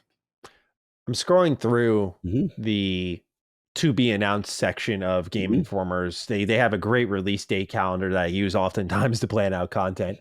And I'm just looking here at things that don't have release dates. Helldivers 2. Oh, yep, that's one. That seems like a good candidate. Flintlock, The Siege of Dawn, that got delayed out of the year, so maybe an update on that one. Do you think Eden Chronicle, with such a recent delay, Suikoden, maybe? Suikoden, I can see. Yeah, Suikoden needs to talk when they're coming. It's been quiet. They've been quiet. What else we got here? Metal Slug Tactics. Nick All-Star Brawl. Come on. Give us some, Jeff. Come on. Give us some. What else we got here? That Avatar game that got announced might be one. Yeah. Stalker 2, we talked about already. That seems like a pretty... That seems like a slam dunk now with the leaks. What else do we have here? Just seeing if there's anything else that stands out. I think that should be it. Oh, Warhammer 40K Space Marine 2. That might be a good one. It's a big one. Yeah. So a lot of opportunity here. Those are just some of the picks that could appear at this year's show. Alongside, there's going to be new announcements, so we'll see what any of those are. Nice. Got a couple more here, and then we'll talk about what games are playing. DC Universe Online is heading to next-gen consoles this holiday season, bro. This game has been active for so long. I remember playing this on my first gaming PC in like 2012, I want to say. Like this, I think this game's been around for somewhat like 13 years. Bro, I remember that with like PS4 launch window, if I remember. Yeah, it was on PS3 and 360, I think, or I think it's PS3. Yeah, it's been around for a while. I'm very curious about their online metrics. I mean, as far as like their player base, because clearly, I mean, they're making it to next gen. You would still think it's probably thriving. That's big. When I played it, I thought it was great. It's actually a fun time. It's something that I'm glad is being appreciated because, Cog, you and I know Marvel Heroes. We know what it's like to lose out on that online only experience that's so good in the superhero genre. So DCO is actually really good, and I recommend people give it a shot. Like if you're looking for a little MMO fix in, the character creator was good. I don't know what's been added since then, but I had a ton of fun with it because you choose your movement type and you can fly or you can run really fast is one of them. And I remember picking like the Flash kind of moveset. Oh, the Flash one? Yeah. I actually made Silver Surfer in that game. Oh, you did? Bro, yeah, the board and all. Like, yeah, I did. It was really good character creator. Yeah. So shout out to DC Universe Online, showing people that live service can be done right. Yeah, still existing. Last one here. TMNT Shredder's Revenge. We're going to be talking a lot about TMNT today.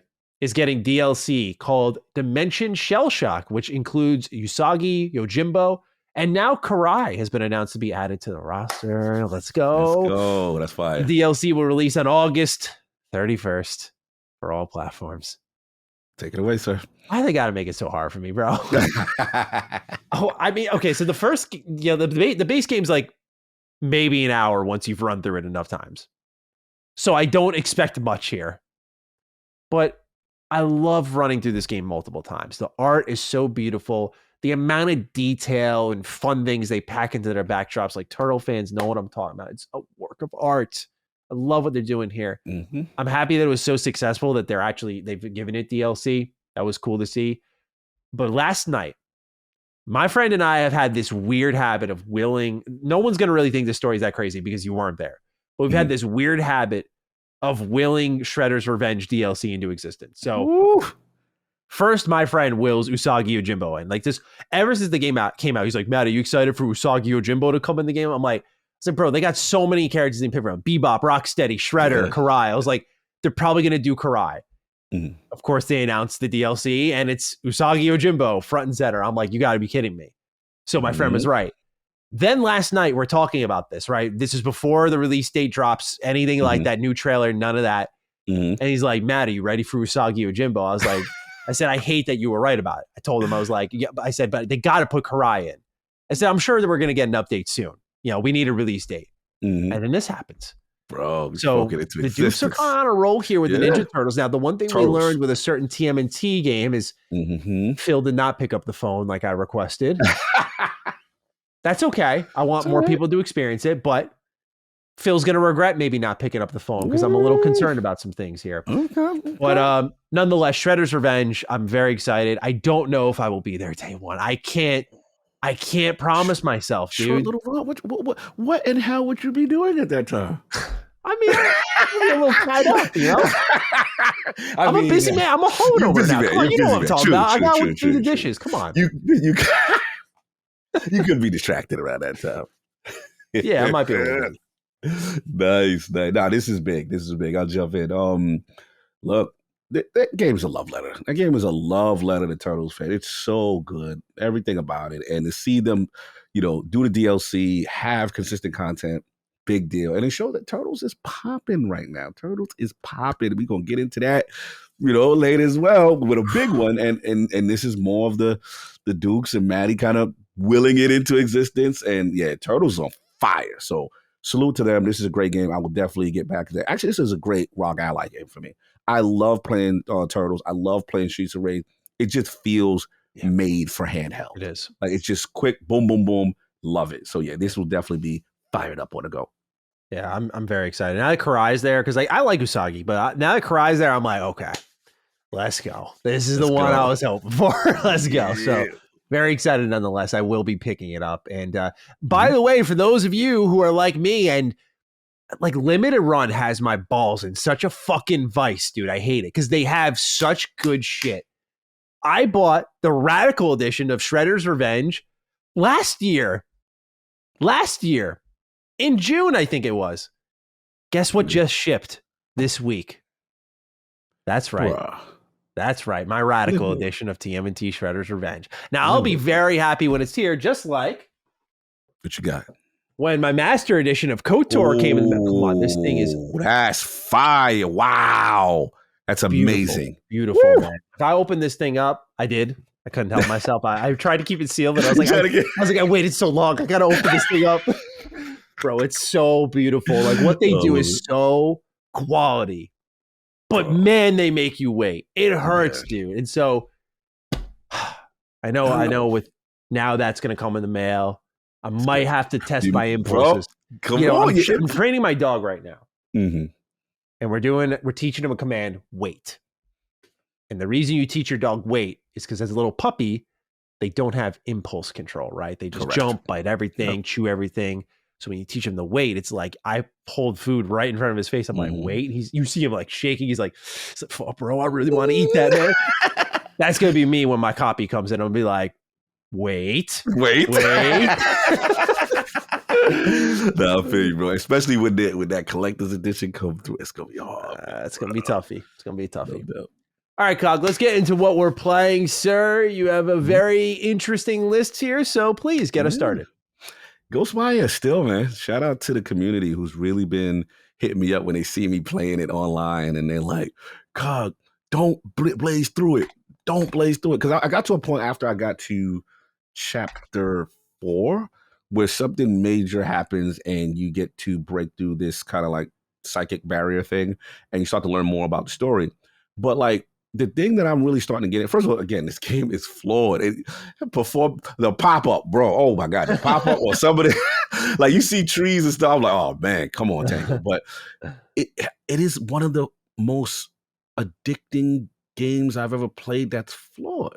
It's guilty pleasure kind, or are you saying like you know what it is? It looks better than guilty pleasure, but yes, it's what it is. It's the idea of saving souls, and you'll have these really heartfelt stories of like you go around the city, you get this thing. I forgot the name. It's like a Caruccio, something with a K, and that is what allows you to free spirits. And it's like they've died, but their soul hasn't moved on, and they're still to the afterlife. And basically, you go around, and somebody's like, "Hey, my daughter I couldn't find, and their soul won't transit. So I feel like empathetic. Like I gotta help everybody that's still, around this time while this madman is collecting and harvesting souls, while all this is going on. And then again, the relationship between the protagonist and the spiritual entity KK that's helping you guys are like become a superhero together. Right. So all during the time, anything you interact with, both of you comment on it. Right. And now we're trusting each other. And then like KK, the spirit, used to be a cop in his afterlife. And then you're like this messenger guy who just happened to walk into the city of Tokyo when all this crazy soul harvesting was going on. Now, I got to shout out the LSM community. Y'all put me on. They said, Cog, because I was about to end it. They said, Cog, do 2 side quests. One was called Fear for the Children. They said, Fear for the Children arguably is better than anything in Ghostwire Tokyo's main story. I saw that comment, I think, yeah. Bro, let me tell you, this gave me Persona style with horror. Like it gave me a little Danganronpa a little bit with the school setting. Like just moving through the school setting had me a little day. But this is some real use of fear. I'm not going to, but there's one part that is so well crafted. I got to tell you this, boy, it's hilarious. So I'm going to, it's these demon spirits and children that clearly have not been able to move on. You get lured there by some specter, and the specter is like a teacher who's looking for a missing child. So you get into a certain classroom, the doors locked, chairs, you're like, yo, what's going on? And then you get locked into a seat. And me and KK like, yo, we can't move. What's going on? What's going on? And then the specter's in front of you. Are you an honest person? We got a series of questions. And it was like, do all people lie? So I was like, where is this going? Like, I don't know. So I'm like, yes, good. And then he was like, is it right to hold on to something when you know the truth or something like that? So you go through these series of morality questions, right? And I don't know where the game is going. So eventually the guy was happy with my answers. He was just like, okay, you're a good person and I will help you in the school. Is this specter why this is going on, right? There's this part. All right, you ever seen like an anatomy mannequin? You ever seen that before? Yes. All right, so it's like full body, and in school, remember the brain can come out, the heart can come out. It's a mannequin, right? Yeah, people so used you to start the quest. Yeah, exactly. So you start the quest, and then like there's this mannequin that is down the hall, and you see it. So you go, all right. So then you start walking in here. And you turn around, he getting closer. So I was like, all right, and I keep going. And he's right behind me. So it's like, you ever play, what is it? Red light, green light. You ever play that game? It's red light, green light with this spiritual thing. So, and then if you don't do it in time, he get behind you and take you out. Yeah, I was like, yo, what is? It is hilarious. I'm not gonna spoil the rest. This quest and the way they do it is amazing. I have to give people credit. The side quests, some of them are better than the main game. So it's just like, it's so cool. And bro, I'm loving this game. And then I got the powers now, bro. I got this aqua joint. So like I do my aqua, and then basically I put like this ice force field. So when the big spiritual demons come, I can freeze them and then I can knock them out. I got the fire joint where I could turn it into a flamethrower with my hand. Bro, I'm telling, like, this game is flawed. The performance is horrible, but what Tango is doing, please, we need a sequel. Xbox, we need them with a budget. We need them to really get the engine right. Bro, shout out to the LS7 and everybody who told me about these missions to do before I finish. I am so glad I took my time. And now I'm going to go on to the final thing and then I'll knock it out. But Ghostwire, man, I've been still rocking it. Still rocking. It's a weird one for me. I guess for me, the last point I'll say is, as a kid, I've always felt Japanese horror is more scarier just by natural ambiance. Just whatever their little demons and things are, it just freaks me out. Like the game doesn't have a lot of jump scares, but it's just the ambiance just makes everything tense. You know what I'm saying? And it gets your hair up a little bit. Yeah. So yeah, it has a lot of Silent Hill energy in that respect, where things just look effed up, and you're just like, bro, what is going on? It's very speaking desolate. My language of that game. Yeah, that's a game that I played very recently, but the way I talk about it, you think I've been playing forever. I freaking love Silent Hill, man. Yeah, I ordered the vinyls online. They were doing Shout out to Golden Goose. One of our listeners here, longtime viewer of mine, tagged me on my Patreon Discord and was like, yo, The little vinyls are available for Silent Hill 2. I was like, speaking my language, brother. Like, that's it. But nice. to hear that the vibes are there for that from that game. And I love the combat. I loved when you do a perfect block, you get energy back. There's a synergy. It's a dance, and once you learn it, it gets down. This is my next COG recommendation. I'm gonna have to play. You're gonna look. You got it's flaws, bro. There's flaws, but you're warning me. It's just worth the mess around. Even if you don't stick with it. I can't believe how late I am to it. Like that's one that I don't even have a good excuse. I don't think. Like I don't know why I didn't play it. Yeah, it was just one of those that went under the radar. So that, and then obviously had to throw on my old reliable Destiny, of course. There's a lot going on right now, and I'll give you guys the short and sweet. So I've been playing just kind of the recap. I usually play like hard that last week before a new season just to make sure any exotic quests I have, anything that's missing, I clean up. So I'm doing a couple of raids. I'm doing a couple of dungeons, the latest dungeon and Ghost of the Deep, as well as the Root of Nightmares raid. And apparently there's a new raid that's going to be dropping soon on the season where Starfield comes, and I won't be playing it when Starfield comes, but I'm just getting myself prepared. You alerted the clan you won't be playing? Oh, the clan is furious with me. There's been no activity from their leader. Just doesn't get it, man. Yeah, but I just want to comment on, shout out to Joe Blackburn. Remember I told you last DD there was a horrible state of the game that really pissed off the entire community. Yes, we went into that. Yep. And we went into that. So they literally yesterday put out, bro, you could tell like they are under fire because now the player count's down. Mm-hmm. Everybody's pissed. Everybody's leaving, so to speak.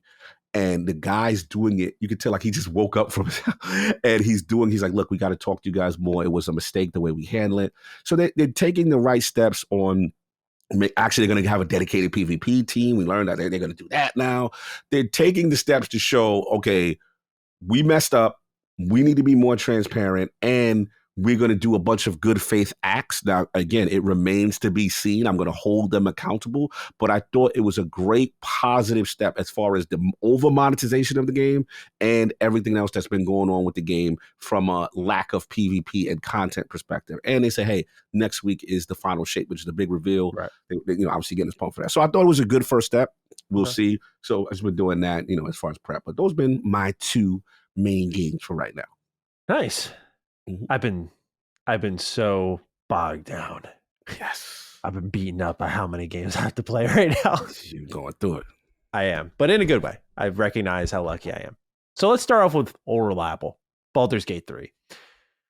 I might have to just by nature of my job pause this for like a little bit. I might have to. I don't want to. I really, really don't. Like this is easily a sure shot to game of the year for me. But I have so many reviews to do, which I have 4 embargoed reviews. Wow. 4. Jesus. 4. Y'all usually hear me come in and talk 2, maybe 1, 4, which is great. I'm playing some heat right now, but I gotta do my job. Baldur's Gate 3, man. I might have to put it aside, but right now we're like 25 hours deep in this co-op playthrough. Bro, this game is spectacular. Just woo! I don't want to sound like a broken record, so I won't go on too long. It's just the dialogue really doing it for me.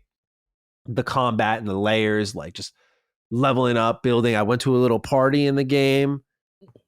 I might have indulged and bent the knee a bit in some romance. I might have. We finesse it. We romance it. We get comfortable with the characters. Look, it's not my fault that certain characters were making it very easy for me. Oh, they was pushing up. They were trap. Okay, there was one character that I shut their shit down. They were like, "Let's have sex." I was just like, I didn't even work for. I was like, no, I didn't even work for it.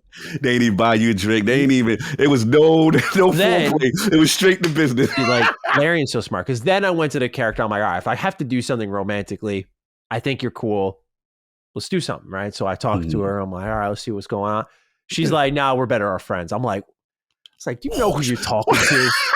I'm a wood elf. Do you know who you're talking to? So then you got friends. I'm not specifying who, by the way, because I don't want anyone to know the who's and what's of denial and acceptance. And so then I make my way to a third companion who would have been number 1, but I really, many people have heard me talk about how much I really like a certain other companion. So I think I know which one it is. Yeah. So then I went over and I was like, all right, I like your story. I like where we're going. You seem pretty cool. Mm-hmm. So I made a move. So that's kind of like the big development here. I've indulged a little bit in some game romance, which I typically do, but this was Larian kind of forced my hand. Like there was a little bit of, like I felt like I would have been missing out on content if I didn't do this. Content. Yeah. I mean it though. Like I really felt like I've been missing out because there was like, you could go to bed for the night, but there's a lot happening tonight. And I'm just like, what am I going to miss out on? They call them personal moments. And you can actually in co-op turn them off. So you can like get jiggy with it. And your co-op partner's like, what's going on, bro? What's the hold up? You won't even know. Oh, that's lit. I love that. Yeah. But Baldur's Gate 3 has been such a treat, as many of us already know. And I might have to hit the pause button for a little bit. Fair enough. I mean, the game's huge, man. There's probably no way you'll be able to complete it. That's what I've accepted, right? If it was like a squeeze, I'd find a way. But the reality is it's a game that deserves the respect of like attention. And at least like I can split my attention to a couple of games at once, but like, I don't want it to just kind of be like, all right, I got to get through it. It's not that type of game. Yes. And I know I'm going to replay this game. I know I have a long time with it ahead of me. So I'm kind of comfortable just laying low for a little bit. Retro Rebound work continues because I've replayed Sly Cooper, the Thievius Raccoonus. Hence the shirt, baby. Love the shirt. Love the shirt. Man. I shouldn't have done this because, look. What happened? I love this series so much. Look at this. We got the Sly collection on PS3. Yo, everyone who's clipping me, go ahead. Sly collection on Vita. Thieves in Time, PS3. Official. Look at this. Sly 3, complete. Boys, official. Sly 2, complete. Sly 1, complete. Respect on it. Yeah, let's come go. on now. Clip that, please. Clip that. Yeah. Clip that. Because y'all don't get it. Exactly. Y'all are busy worrying about what I have to say about certain platforms. Y'all don't get it. You don't know my love for Sly Cooper. Facts about these games. It's so good, man. Okay, so I've been wanting to do a full retrospective for Sly Cooper on Retro Rebound, like a real deep dive into the entire series. But as I was playing Sly 1, I was like, there's so many layers here. Like maybe I just do like a dedicated deep dive to just this game and then do that for all 4 entries in the series. And so I did that. And like with Sly 1 replaying it, I had like this epiphany. I was like, wow, they did so many special things with this game. And it blows my mind that it's not a thing anymore. Like just Sly Cooper's dead right now. And it hurts all the more because Thieves in Time's not a spoiler here, but like it ends on a cliffhanger and it was supposed to be DLC. So it's like Sly's story has been incomplete. It was really wrapped up in 3 very well, but I don't think what Thieves in Time did was wrong, but just now Sanzaro is working with your boys at Meta. So there's no talent on the table to take care of my boy Sly, it seems. And so Sucker Punch busy with the Ghost. So I feel for you on that. I went back to this one, and you know what spoke to me the most? If there's one thing I wanted to tap into for my What We're Playing section, this game gets progression exceedingly well. I was playing it, and now I realize nowadays we're just inundated with skill trees, currencies, buy this upgrade here.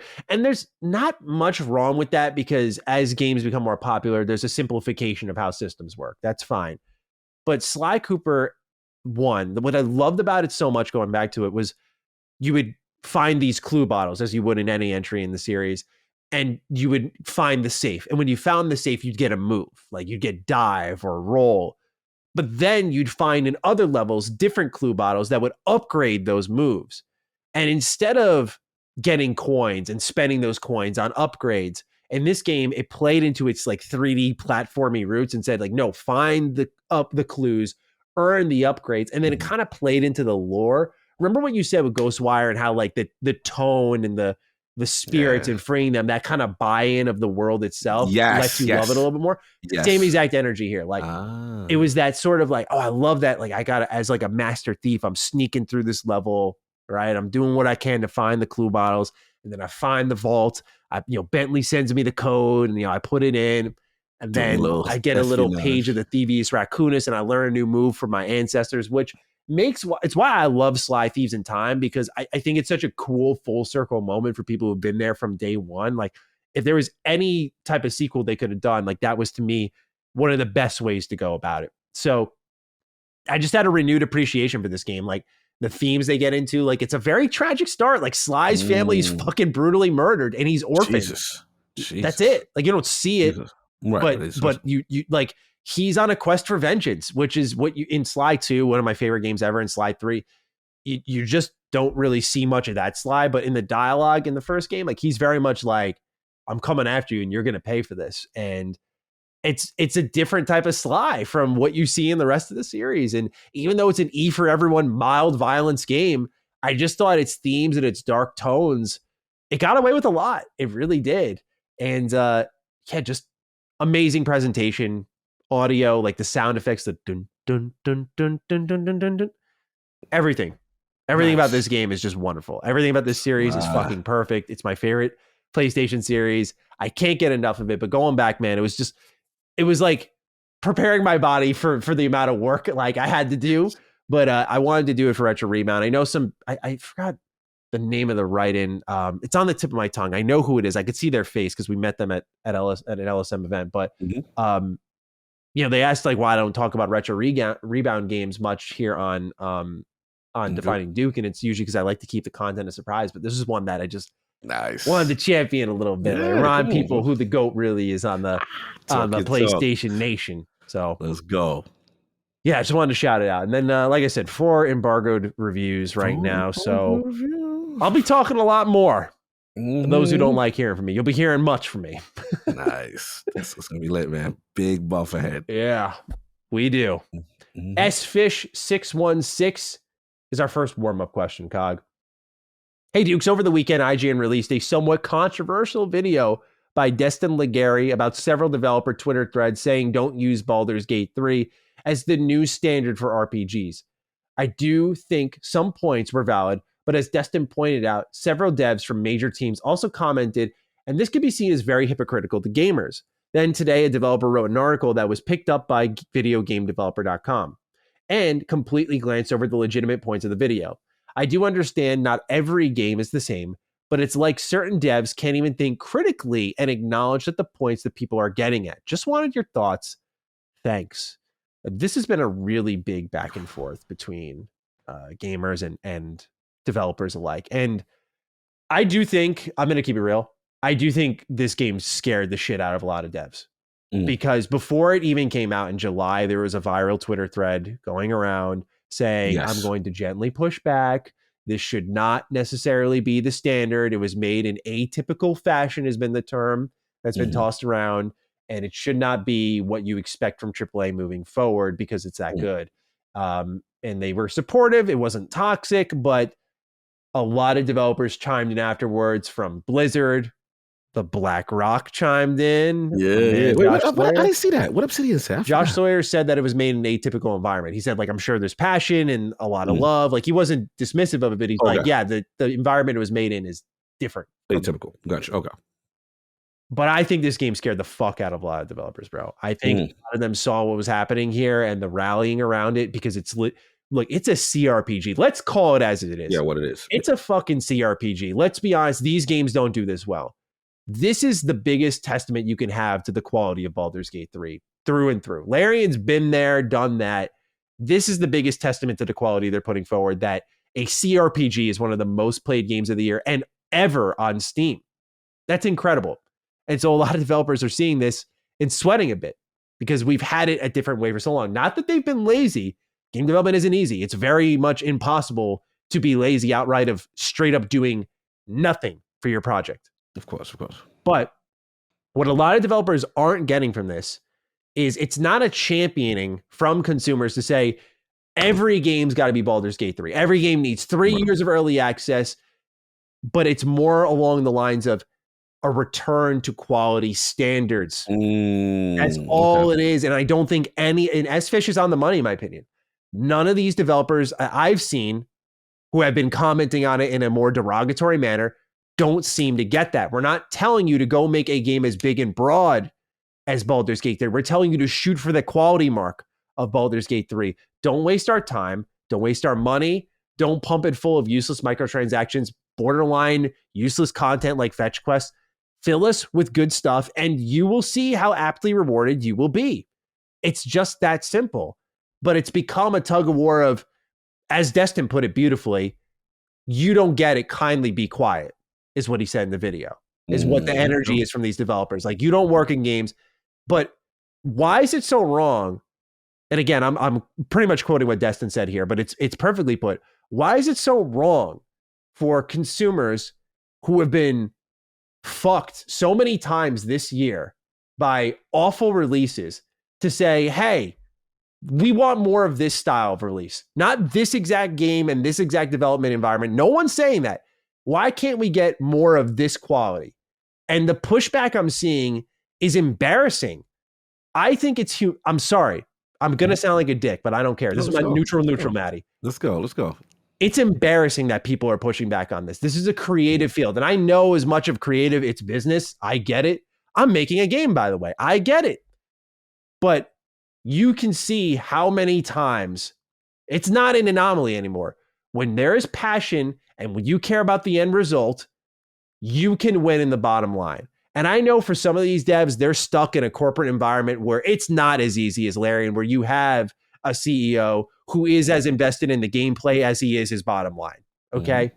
You don't get that often. That is atypical. You don't get the successful early access environment that often. That is atypical. But there were people lying, saying like, oh man, Wizards of the Coast really funded the shit out of this game. And they're like, no, we bought the usage of the IP. Oh, yeah. It's like, I saw that. Most of these people, I'm like, are you even sure about what you're talking about before you feed us a bulk of lies to keep things as the status quo? I can't underscore how embarrassing I think it is that people are fighting this who are making the games. And to that, I say, get out the way. Ooh, not Josh Sawyer, because there are guys who like Josh and company, respectful about it, and not really necessarily saying we can't do that. Just, hey, it's different. Everyone knows it's a little bit different. But as we're hearing Xbox go, we're not doing the 3 to 4 year dev cycles. It's 5, 6, and 7 now. And Baldur's Gate made with 400 people in 6 years. Sorry, that sounds pretty fucking common nowadays. Okay? That sounds much more likely nowadays than it did a series of years ago. And I know every game's made in a different environment, smaller teams, different budgets, different partnerships. I've said it before on the show, and I'm not going to have people pretend I didn't say it again. Every game is built differently. I've championed that from the very beginning. But again, I just find it distasteful that we're seeing a pushback on people wanting just quality. Yeah. No, I get where you're going. This is a tough one because I saw the Civil War break out, and we had Gene on. We talked about it as well on ILP, and so I saw the initial. Obviously, let's just do the elephant in the room. Like, Baldur's Gate is amazing, right? This seems to have taken the entire gaming sphere by storm. It is very unusual for a game that, let's be honest, I'm Lord turn-based, right? Yeah. To have that, then the Dungeons and Dragons aspect, but the level of quality with this game, and it's being rewarded. The gaming community has spoken and said, this is the kind of thing that we miss, right?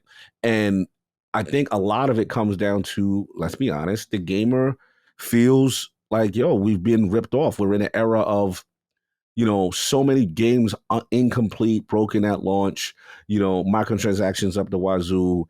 And here have this game that really doesn't aspire to any of that. And it's kind of the purity of RPG just doing well. And I think there is something to be said about that. Now, for the developer side, the only thing I'll slightly push back, man, is that I do feel that even though I know developers want to make games like this. Like, I know they want to push quality. I think the mistake that some of our gaming brothers and sisters are doing is like, we weaponizing it. Like, so we like you have to be this or else. And I think our anger is misplaced. This is my honest feeling. I feel that the anger shouldn't be at the developers, it's at the publisher, because the publisher is telling these guys, hey, like, me and just had this conversation. And I look at something like, you've had this conversation. We look at something like Mass Effect 2 and 3, right? Okay. And you look at all the choices, right? And you look at Renegade, Paragon, all the different permutations, all the different stuff, right? And to me, that game is beloved for that reason. But if you look at it from the published perspective, he's like, wait a minute, Manny, we had you working for 4 or 5 years, and what's the metrics on all the people who actually picked Renegade and dated Liara? You know what I'm saying? You see what I'm saying? So now they're forcing development like an Andromeda, where it's less impactful on the story, less choice, less of those heartfelt things that we love, because it's like, yo, you taking 5-6 years, not saying that the publisher's right, but they like, yo, you taking 5-6 years and you making things that people might not even see. Yeah. And they about that bread, and they about catching the trend, right?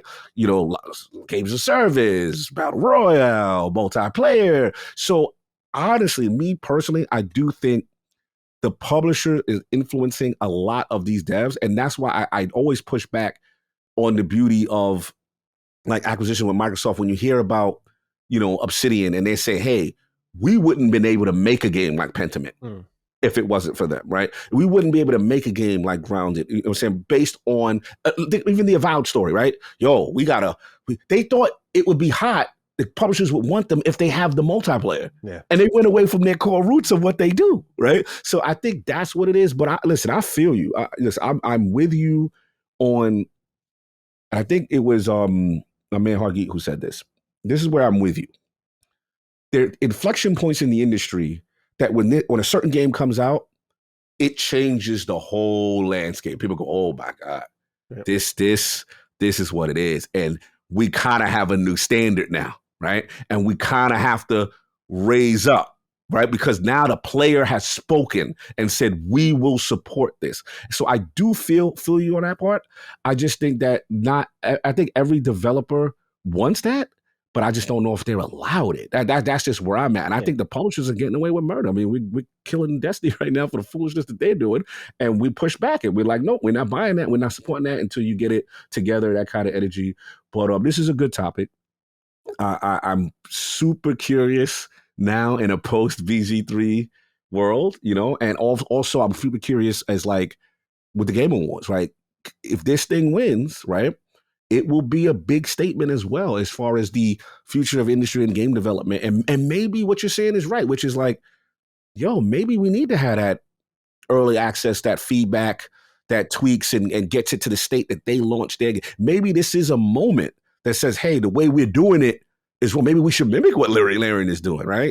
It's a great discussion, but I'll let you talk. I know you. Yeah, there's no denying, like another thing I forgot to address that could be atypical for them. Not really. Actually, I shouldn't say the word atypical. It's very common. Is like they had Divinity Original Sin 1 and 2, and you see a lot of that. Many people haven't played those games and have only played Baldur's Gate 3, but you'll see a lot of those games in Baldur's Gate 3.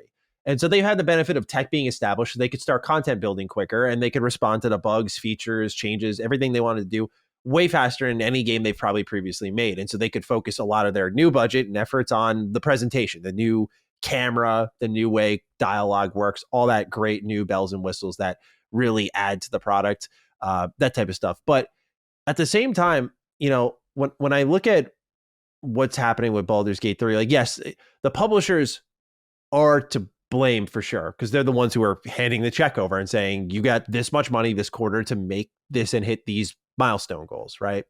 But I just feel at a certain point, it's almost an easy scapegoat, because while they are to blame, I feel like we can all collectively, whether it be developer, publisher, gamer, whoever, we can look at the most successful games that have been coming out this year, and they've been single player. Your survival horrors, your RPGs, your hardcore RPGs. Of course, there's branded ones, if you will, like Star Wars, Jedi Survivor.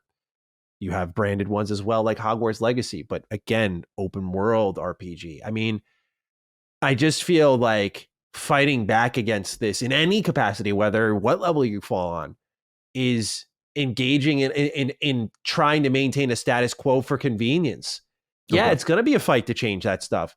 But Swen Vink said something perfect that I distinctly remember, which is when Assassin's Creed came out, he was like, everyone was like, we can't do that.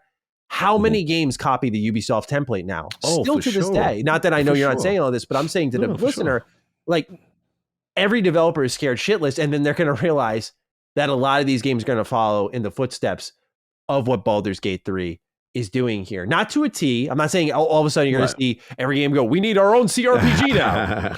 That's not what's going to happen. but there's a quality metric here that we may see an extra step be taken to maintain a quality level, because there may be that reward at the end. Larry might be looking and saying, man, if we released this game, we could have put it out earlier, like last holiday, and really capitalized on that cash. But now we waited until the middle of the summer. We moved the date up last minute to avoid a game, and we're feasting because of it. Right? Again, every game release and project is completely different. That's always been the case. And to copy, or not copy, but to reiterate one thing that Swen also said in that interview, going over what developers are saying, he's like, the standards change, and they change per genre. He said that he thinks the standards changed with Disco Elysium, which was made with a really small team. Oh yeah. And I mean, you've played it, I have not, so I can't comment on that with some authoritative manner. But you know, I just feel like, to me, a 400-man team in a AAA environment, like Ubisoft employs like 20,000 people. Like, what's more atypical, a 400-man team in AAA, which I don't think is that strange for 6 years, or 20,000 split up into a bunch of different teams? I hear you. I don't know. I don't have much sympathy for either end, personally, and people can call me ignorant on that if they like, but I want the primary care to be the quality of the product. You're the gamer, and the gamer is going to want that, and I get that. I guess my only, like I said, the only thing we divert slightly is just that I feel like, I think devs want what you want too. I think that the majority of them do. Now, I can't comment on the people who's outside attacking, saying that, gamers shouldn't want that. I do feel that there are moments in the industry where the quality bar goes up, and that, Breath of the Wild was one of those moments. Then we had kind of like a Breath of the Wild clone moment where people were kind of taking little aspects of what that did and changing games. So we're going to have those moments. The games industry is a funny thing. And I think that publishers are very risk averse. And until they see success like Baldur's Gate and stuff like that, then you could get some confidence to try to do that stuff. But don't get me wrong, I'm not condoning status quo. You're not. Yeah, I am not about just putting out, low effort and just kind of getting away with murder and ripping off the consumer. I'm definitely not about that. But it's a good discussion. It's a good discussion to have. And I think that Baldur's Gate is proving that this type of game can exist. It kind of reminds me of classic BioWare, the Dragon's Age and all that stuff. And it shows that there is a market for this if the effort is put in. So, yeah, I'm hoping that this does change the conversation, change the way game development happens as a result of their success. Yeah, the only company that should really be making a massive move so soon is BioWare. They should absolutely look at this and make sure that they can meet the level that Baldur's Gate 3 did. Only because this game is so much like what they did, they can get schooled in their own game pretty much. Yeah, we basically took their formula and took it to the next level. Yeah, 100%. Otherwise, the only thing I'll just throw out there is like a last statement is I feel like when I look at the success of Baldur's Gate 3, it just is another statement that any genre can do really well. Any genre can perform extremely well. Peggle 2 did really well on the Xbox One. Baldur's Gate 3 is doing really well on PC. Like, when the game is fun and well made, of course, timing is a big factor. Timing is a big factor. You can catch fire and impress people. Like, Baldur's Gate 3 is showing people care about CRPGs.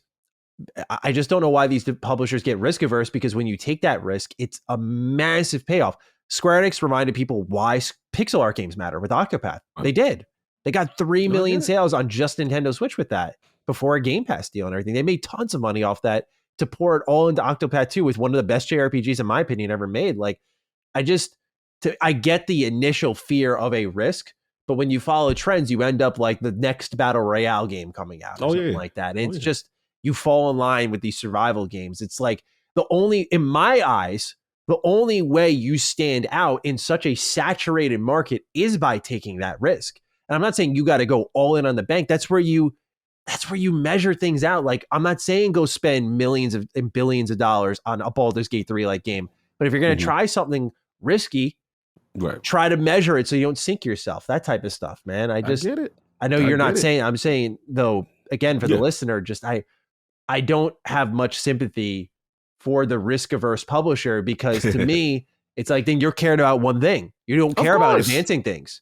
You're here for the business, and that's fine. Make your bread. But I think there's a way to do both. And just too many companies have shown me independently and on a corporate level, you can do both. again, I don't feel bad for these companies who want to stay in their comfort zone and not break free and not do something that's impactful, meaningful, etc. It just missed me. That's you it. talking to me. So that definitely resonates. And the what I look at is as a positive example of this is what's going on with EA right now, which is, you have Joseph Ferris and you have a Vincent Pella in there changing up the norm of a company that generally relies on the FIFAs and the Maddens, you know what I'm saying, to regurgitate and go back to the well all the time. So that to me, when you see It Takes Two and you see, Jedi Survivor, these type of games are showing that, hey, if we commit to quality and it doesn't have to have this monetization track, as long as we commit to quality in the genre, right? Or do something unique like cooperative experiences from back in the day, but really with a modern feel, like, It Takes Two and what's the other one? Prison. I forgot the other one it called. But No Way Out, I believe. But, Way Out. Yeah. Yeah, Way Out. So it's like it shows that it can exist. But again, it's easy for us to say when you got suits, all they care about is the bottom line, and they are going to impose that on developers. Because think about this. We talked about, like, with the Redfall situation, right? Prior to acquisition, when they found out what Redfall was going to be, and ZeniMax and Bethesda was like, yeah, we're going to try to catch a wave. We need multiplayer. And dudes were like, I'm good. I'm not here for that. I'm here for classic arcade. I want to make these type of games. So I still think there is a disconnect, but I'm with you that as the gamer, we shouldn't care about that. Make quality. Because if you make quality, we will come. So yeah, I mean, bringing up ZeniMax is perfect, bro. Look at what's happened with Starfield. I mean, before launch, but look what's happened with that versus anything Bethesda has published in that era of multiplayer. Just as you said, like, it's just fucking night and day. Like, I think there's going to be an excitement around what id's doing next. I think there's going to be excitement around Indiana Jones. Like, I just feel there's going to be excitement because Bethesda's going to what made them in the first place. And I don't know where the site gets lost, whether it's to catch a bag and just get more money than before, or if there's like, hey, for us to do what we want to at Starfield, we need to make a lot of money over here. I don't know. That's the corporate in and out. I can't speak on that. I will take my L on if I'm wrong. But yeah, it's just, again, I feel like with the risk taking, some companies just change to catch a trend. And like Ubisoft, which again used to be a leader in the early 2000s. Yeah, they used to be the guys. It's frustrating. Those were the guys. I'm with you, bro. You preaching. You saying some real gamer sensibilities and what the industry should be. And I feel you. I'll practice what I preach in a couple of years. All right. Just give me time. Let me cook. Give me time. Let me cook. Second question here, and then we'll get into the news. RK128 writes in, hey, Dukes, I have a question for y'all. Where is the Redfall 60 FPS patch? It's been well over, he says 4 months here, but it's been, was it? Yeah, it's been 3 months. And the fact that Xbox went radio silent on their public blunder, save for a balanced patch in June, isn't a good look. Do you think Redfall will get the patch sometime this crowded holiday season where it could get soft relaunch, or is it dead like the vampires themselves? Yeah, it's not a good look. Do we think they're going to finish the job here? I feel like they have to. They have to. They made a public statement, right? Like, it's kind of like they have to. This is their bet. They got to lay in that. Yeah, so, I mean, we already saw as job listings we've tracked, Arcane Austin's onto the next project, which seems to be a single-player action RPG, rightfully so. Again, I've said no matter how bad Redfall is, no matter how different that team is, they have enough pedigree thanks to Prey being as fucking good as it is that they deserve a chance with the Microsoft money to see what they can do on a single-player level. But with the 60 FPS patch for Redfall, I think it's going to go exactly like patch number 1. Gonna slide it in during Starfield season. If they do it at all, it's gonna be right when everyone's like, "Yeah, Xbox is so great." They'd be like, "Yeah, good point." Get on, slide up. Oh, by the way, maybe with like one of the new characters might be a good time for that. That's what I was thinking. They said what 2 characters coming after launch. So. Yeah, we do know they're doing DLC, right? There's that those plans have to still continue. You think? I don't think. I mean, I don't know. I mean, they put this out. Worst reviewed Xbox game in years. Probably not getting that player count. Remember what you were saying? You're like, yeah, let's see what that player count is in a couple of months. Like, we'll pop it off. I feel like they might be like, due to our focus on the next project, we've decided to accelerate our plans over there. We will not be. We'll be refunding the season passes and huge mistake, bro. They will get dragged if they do that. They better come out with that 60 FPS. They better come out with that DLC. There's people Corporate Cog is right on this one. Yeah, yeah, like bro, you've eroded trust if you do that. Look, I understand this game, is not good. So, but at the end of the day, you have to make it right, especially based on that statement that you made. It is coming. It's not going to be a launch, but it is coming. So, whether they slip it under a small blog post or not is the timing of it is all that concern. But yeah, it's been almost 4 months. They better get going. It needs to go. I feel like my other theory, probably the more likely one, is they're going to really take their time with this to where when it comes out, it's not going to matter, because I think if you're Xbox and you're looking at priority, right?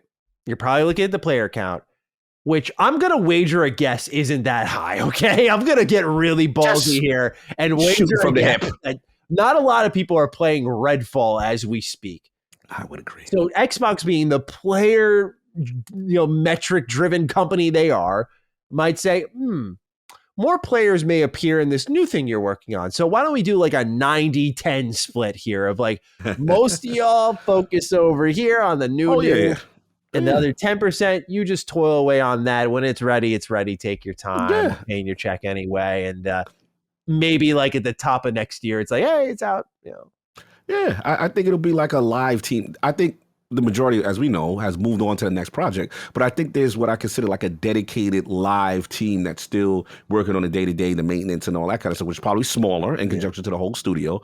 But yeah, they have to bring this out. I don't care what's going on. You're right. Yeah. They got to, because they go and get it, because the narratives will get even worse for them. Oh, you make promises, you launch broken games, you don't. This goes into that cycle we were just talking about, like where the gamer is frustrated. They look at Baldur's Gate 3 and it's like, oh, this is feature complete. What's going on with you? Why you can't drop? You see, like this is that narrative. They cannot have that stigma. And this is one of the things that, Xbox fans are really upset about.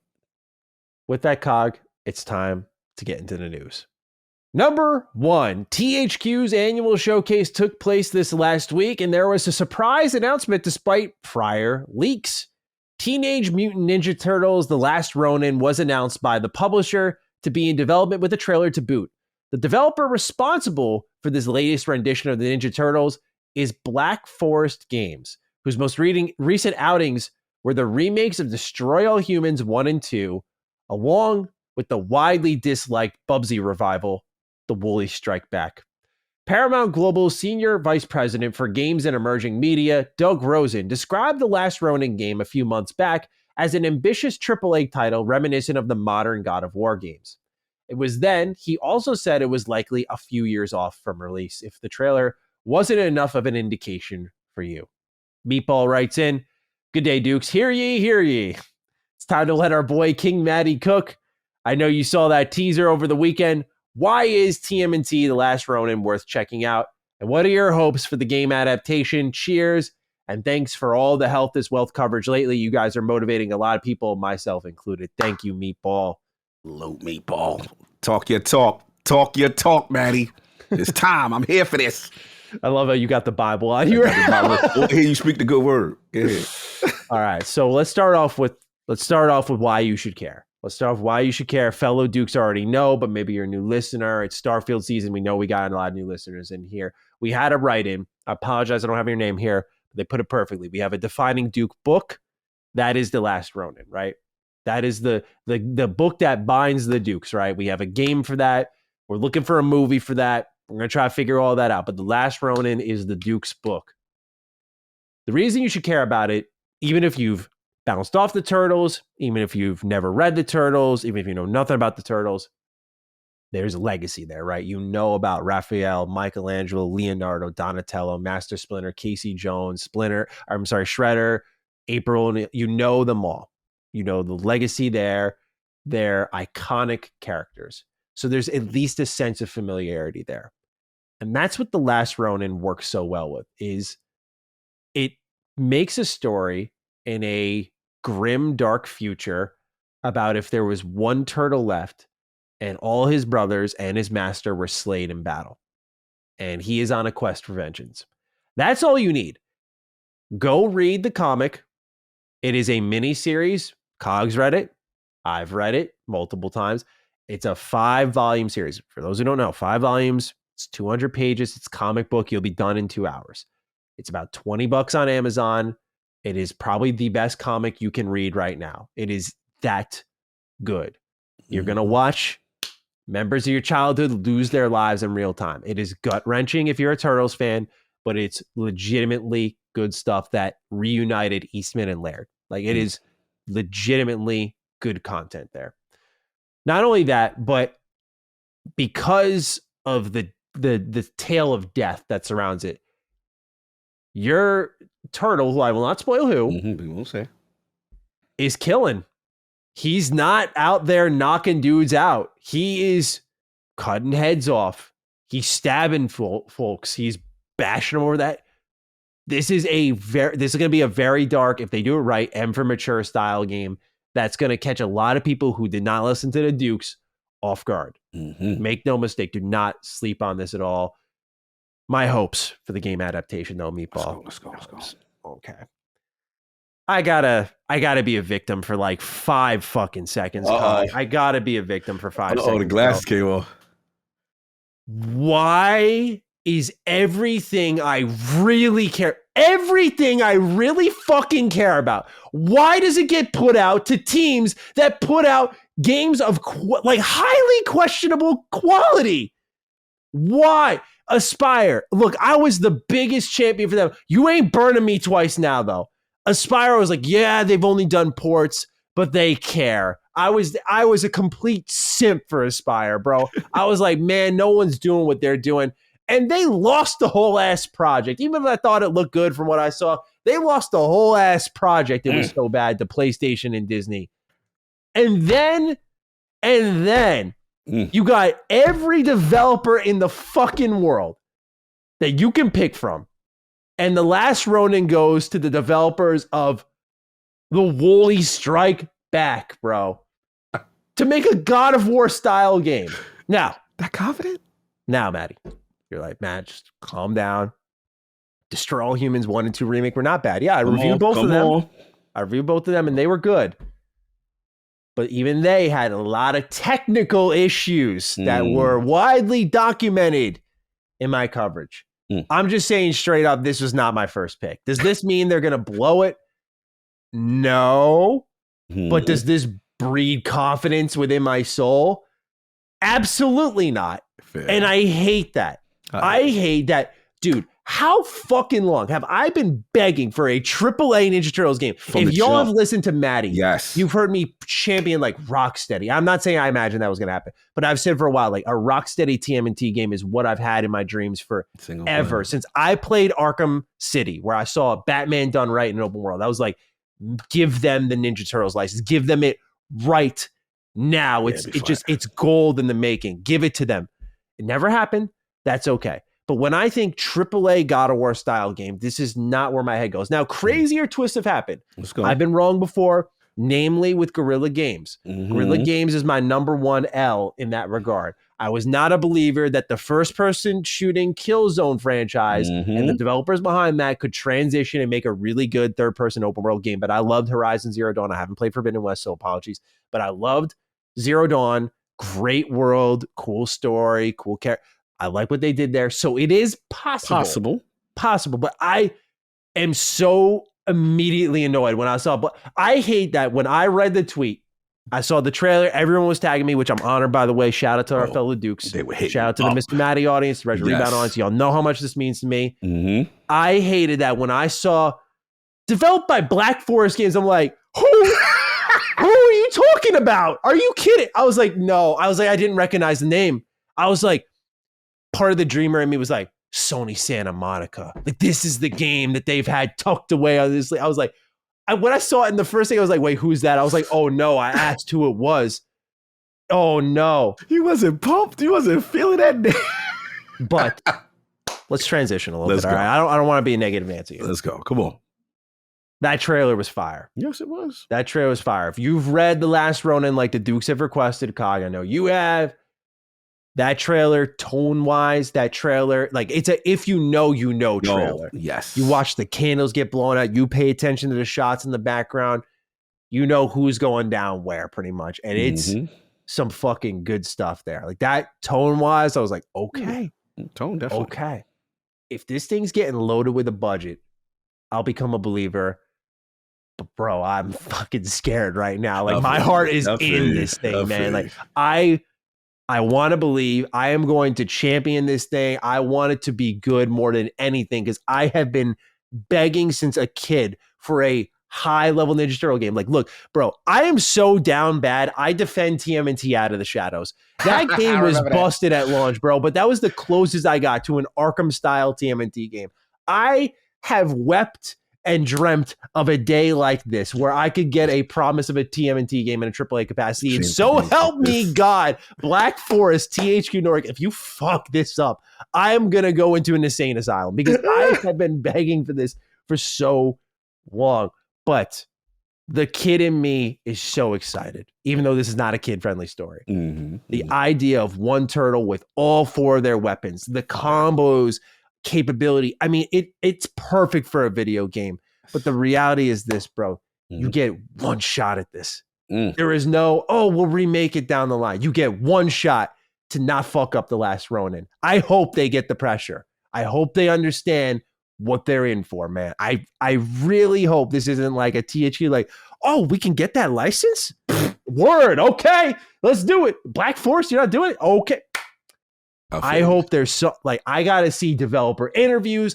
I gotta know the passion level here. I gotta know you got a freak like me at the top of the line here. I gotta know that. If I get a guy who's like, it was a great opportunity for us, we simply couldn't pass on it. You're losing me right there. I need a dude who's like, I read it. I had the pitch ready. Like I need that energy from the top. I feel that. That's what I need for this because I have been asking for too long. Cog, I'm sorry. I'm dominating. No, this is dope. Now. I love it. I was here for this. I have so many emotions about this dude, like that I've just been holding in for this show. Like I didn't even talk to Laylee about it. I was like, she was like, I saw the trailer. I was like, I need to process this. I was like, wait till I talk to Cog. I was like, I need to process this and think about it. So, sir, it's all you now. You've also read The Last Ronin. This means as much to you as it does me. So what do you think of Black Forest Games as a choice? What are your hopes for the adaptation? How are we feeling, man? Right, How are we feeling? First off, the announcement is tremendous. And the being is, it is a deep cut. Turtles fans know, but it's a deep cut because I didn't know, right? You put me on. You like, Hog, you better get on this. And when you told me about this story and one remaining turtle, and how this played out, and it's dark and it's mature. You spoke to all my sensibilities of how a modern Turtles game should be right now, right? And I'm just thinking about utilizing all 4 weapons of the Turtles with the single turtle. I'm thinking about how they're going to create this open world kind of environment. Saw the trailer. I was like, okay, the tone is right. They've got a lot of the nuances for those who read the book. Good. Now, I admit, saw the developer, and I'm like, oh man, Betty ain't gonna like that. You knew right away. Right away, I was like, because you remind me of me. We love hard. Like when we love something, we love hard. TMNT makes everything I love look so small in comparison. Like y'all just heard that. Yes. Like let's be real. Like you've heard me go on some rants. I think I already went on one this episode, but like there's very little. It's TMNT is like top of the ladder for me. Like, this is important. Sorry, I get it. No, I completely get it. So for me, it's like it reminds me on a different level. I'm such a surfer fan, and it's. I had to wait so long for an appearance in like a movie or a game, and I remember they were like, "Yo, you get the band, they doing it," and I was like, "What? Who's doing it? MCU? No, it's Fox." And it's Fantastic Four with Fox and the sequel Rise of the Silver Surfer. And I'm like, nah. And they're like, oh, but your man, it's called Rise of the Silver Surfer. You should be hyped. And I'm like, I gotta see, bro, because I don't trust them. And it was just, I don't want to put this energy on you, but I remember seeing the initial trailer for it. I'm like, oh, okay, the silicon graphics is, that's CGI. It's just so reminiscent. Yeah, I'm like, oh, wait, I don't want to get, but he looks good. Reflective new and red, looks powerful. All right, I'm getting a little, maybe they do it. Man, I went into that movie theater and literally everything that was fire in the trailer was the whole movie.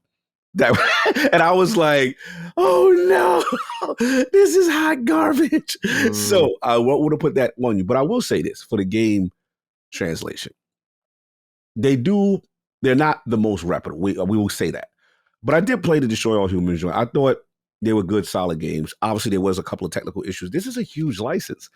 The hope is that we have someone with the passion at the director level that's going to do them justice, right? We the hope is that this is the game. Because let's be honest, some studios, they got to build to their moment. Not everybody, you know what I'm saying? Like even 100%, totally Insomniac, they got to build to it. Yeah. So the hope is that the lessons learned from the other titles.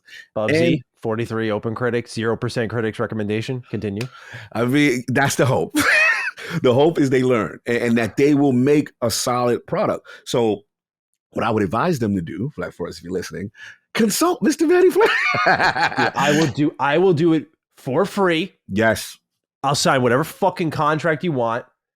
Just as I will provide input on any fucking level. Exactly.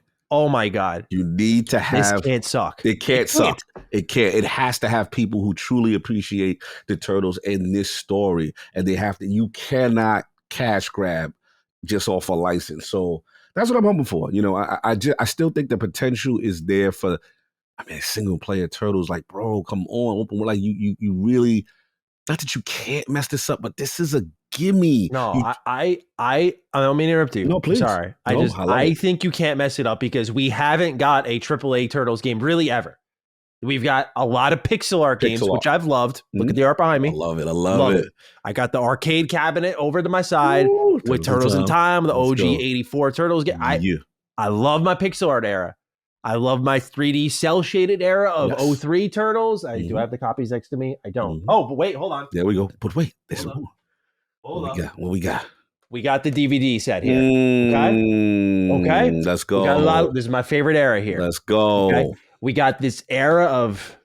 I'm gonna try to keep it open mind because I want to watch it one day. But I think the sickening, kid-friendly 2012 TMNT rendition that just like the video games were like mobile and they're awful. They're awful video games, man. All right. To me, I'm looking at Nickelodeon finally starting to get it, right? Okay. You make that partnership with Tribute Games. You make Shredder's Revenge. Beautiful work there, right? Like that is, if anyone could have done right in a Turtles in Time successor, really, that's the perfect pick. Absolutely. I'm hoping, since their finger was on the pulse there, because that would have been my pick, right? Yes. Like that's a great team, like Streets of Rage background, right? What? That's a great, like I saw that and you know what I felt right away? Safety. Yes. I did not worry. It was that type of announcement of, they got this. They got that. Yep. Yeah. I get you. This is one I saw and I'm like, okay, maybe they saw something, but here's what worries me, man. What worries you? We talked a bit about Last Ronin too. Yes. Right? Oh, I know where you're going. It needs to exist story-wise. If you read The Last Ronin, you know what I'm talking about. I just don't. The ending is perfect. It really is. And I don't know why they need to do it other than I think you said it. You were like, money, Maddie. Money. Corporate cogs. That's what we do. Looking at the money pouring in, they're like, yo, who's taking you? Great. The reason this needs to, and it's not Matt. I'm trying to remove my fanboy bias here for a moment. I love it. I love the struggle.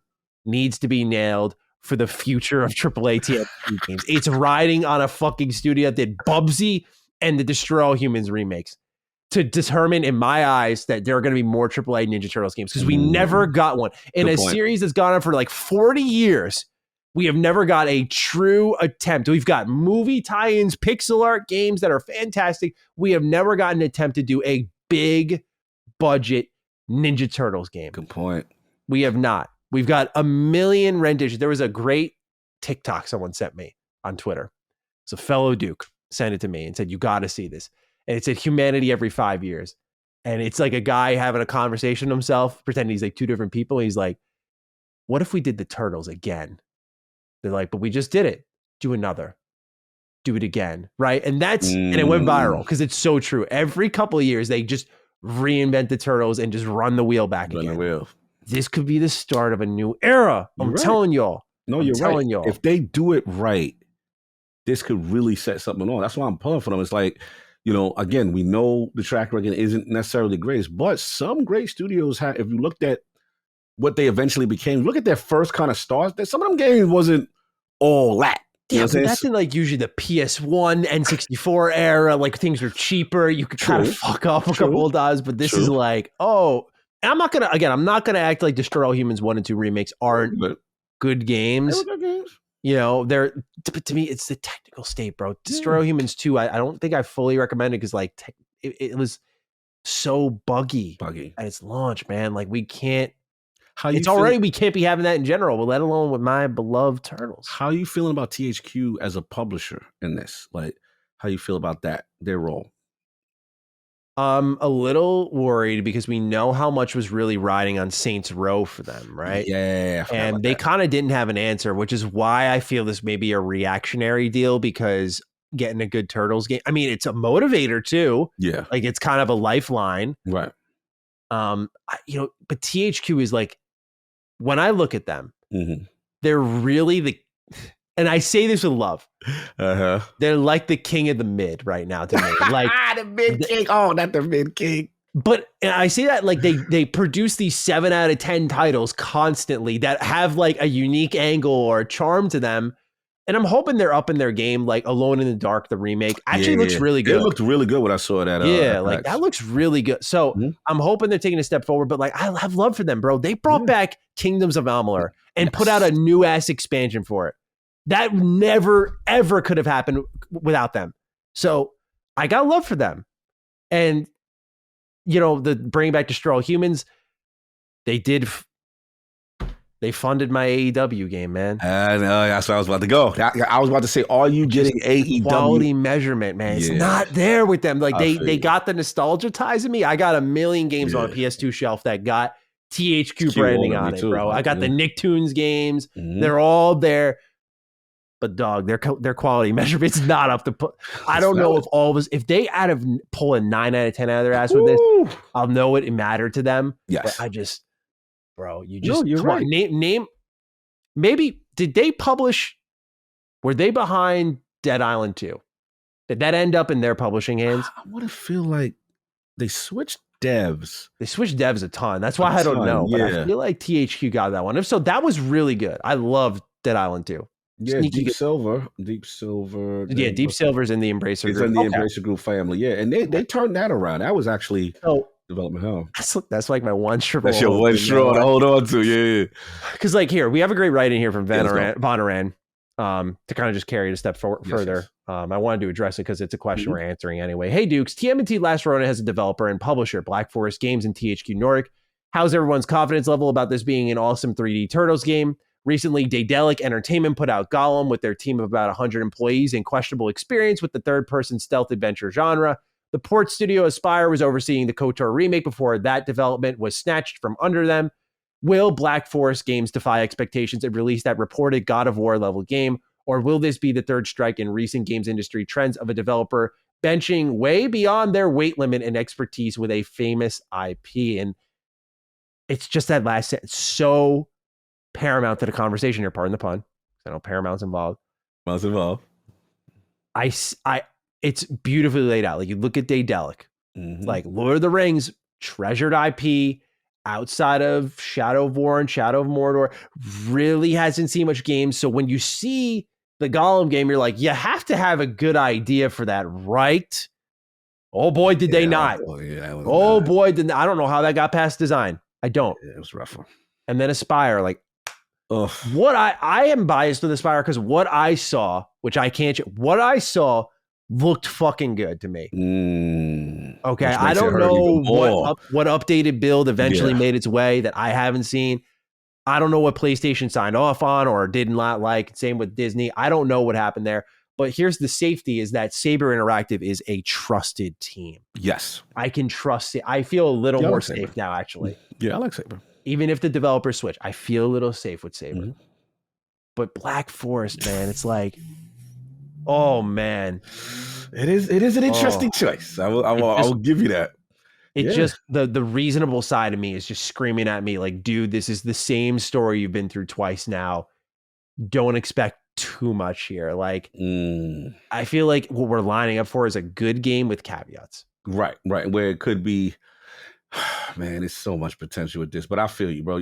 We have to look at the track record. The track record is a bit mediocre. We're not going to sugarcoat it, right? So you just hope they grow into this, man. The care is there, but Black Forest, if you want some consultation on direction, gameplay, maybe some QA, holla at your boy. I'll do it for free. I don't care. I'll do it for free. Pro bono, let's go. I do not need a bag for this. He wants this, y'all. Like, if I can lay on my deathbed in however many years and go like, man, I helped make that good. That's enough for me. I'm not taking the money with me. There you go. Anyway. Beautiful thing. I'm with you, bro. I hope they pull this up, man. You need a W with this. This is your heart. When I saw the I'm not even doing it for the camera, y'all. Like, I'm sorry. I care that much. Like, it's for the love. They cannot ruin this, man. They cannot. If I see that gameplay trailer, I'm like, what happened?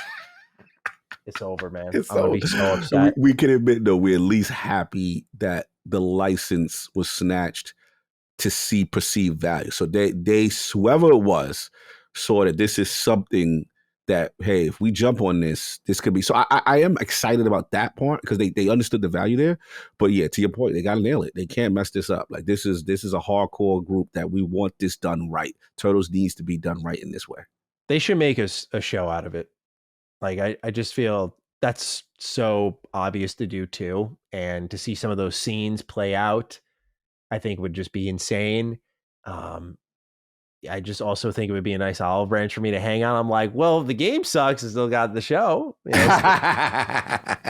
and don't get me wrong, there have been good, even though it hasn't been a AAA Turtles game, there's been great Turtles games, and they haven't been reviewed super well. But like, I think the 2003 beat 'em up is like fucking amazing. Like, I think that's literally like the spiritual successor to Turtles in Time that evolves everything in a meaningful way. Like, tons of unlocks, tons of modes, tons of secrets, all that cool stuff. I made a whole video on it on Retro Rebound if you want to check it out. Like, that game is awesome if you really take an honest look at it. But yeah, this is like the type of game I've been begging for, and I just blow my mind. Just please, like, blow my mind and make me look so stupid for the way I'm acting right now. I'm begging you, Black Forest. Like, make me put my foot in my mouth on camera.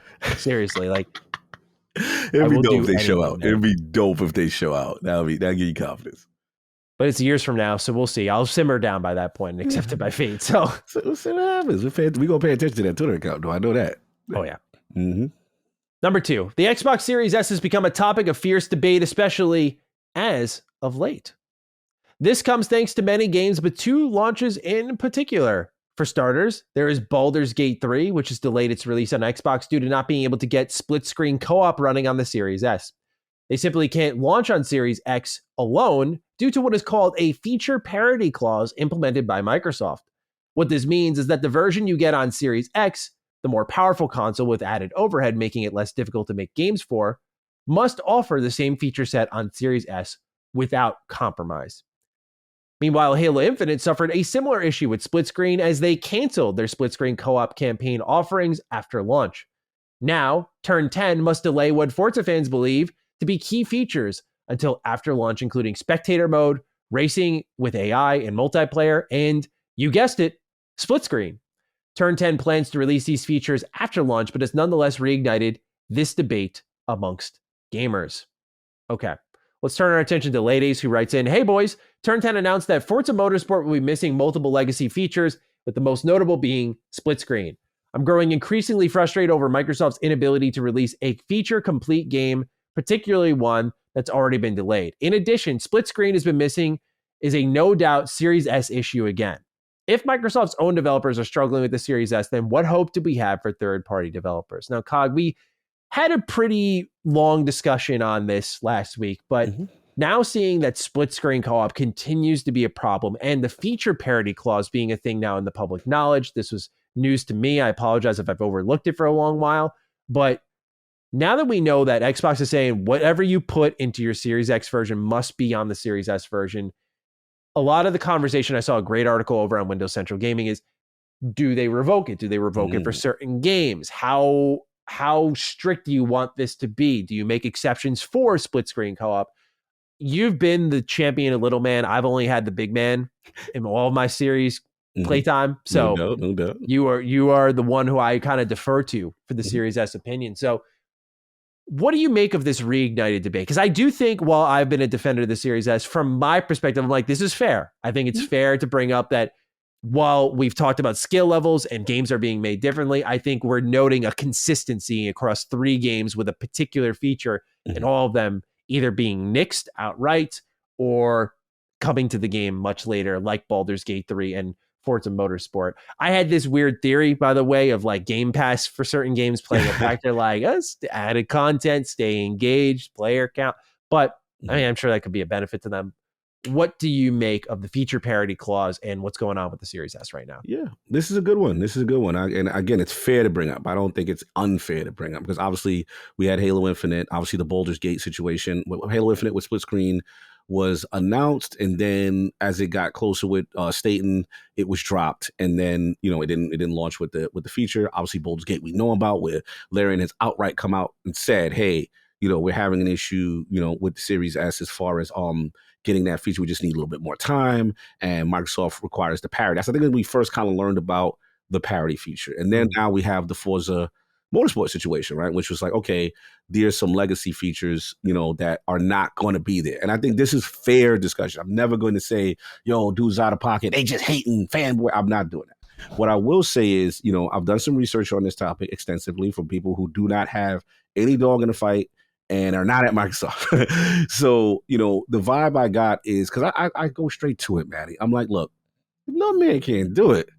Little man can't do it. You know what I'm saying? Like, I don't lose any dog in this fight because little man can't bench press a certain weight. You know what I'm saying? But the way it was explained to me is like, Cog, it absolutely can do it. So I was like, well, then what's the problem then? Why wasn't it in Halo? Why is it this? And it always comes down to developer time and resources. That's what was told to me. That I said, look, you're rendering a game 2 times. You're rendering a game 2 times. So when you render a game 2 times, the vibe I'm getting is you're going to have to sacrifice something, whether that is resolution, whether it's particle effects, whatever that is, you know what I'm saying? You will sacrifice, but it is totally achievable from what I was told. So now it comes down to 1, what are you willing to sacrifice? And then 2, we have to be honest about the mandate. The mandate from Microsoft saying that whatever happens with the X has to happen with the S. Right? Now, that's a valid criticism. And people could say, look, Microsoft should remove that because, hey, this feature is used by less than 10% of the population, right? Why are they going to hold back the release date for that, right? That, to me, is the fair argument. I will not dispute anyone that says, look, Microsoft going to have to revisit this, right? Now, to the Forza situation, I did a little research there.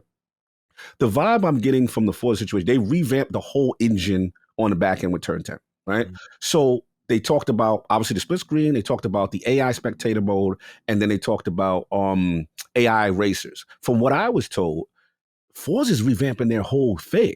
So what I was told is basically from the AI perspective, they're doing this thing called safety rating. So if Maddie, you running around, you bumping cars, you doing craziness, your safety rating is not going to be an S. You're going to be a D, you're going to be a, or whatever it is. Then they're doing... Yeah, by default.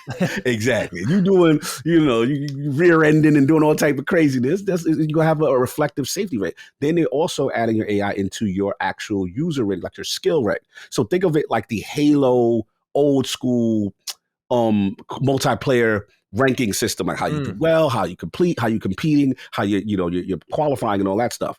They're revamping the qualifying mode. So from when I speak to the Forza faithful, because remember, Cog is a Horizon guy. I do not claim to be a motorsport guy.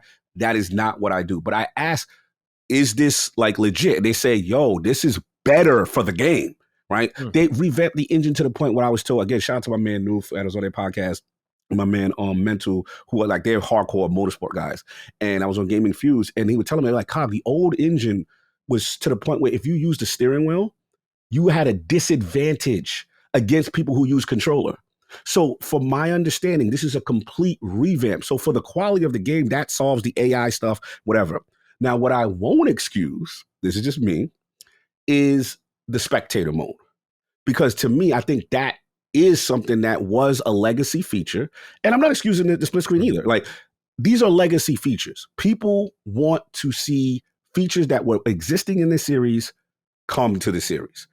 There's no sugarcoating that. That should be there. I'm in agreement. So I think if I had to deduce that they have made a decision, because remember, this game has, what was it, delayed once, right? It was delayed. Yeah. It was. We thought it was going to come out in like April originally. Right. It slipped out to just in the developer direct 2023. Now the argument can be made, hey, and I will not cap. I will be a fraud, because I said this with Halo Infinite.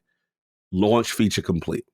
I've always been on that tide. Like, I'm not going to change now just because it's something I don't care about per se. I'm not a hardcore launch feature complete. I'm definitely on that.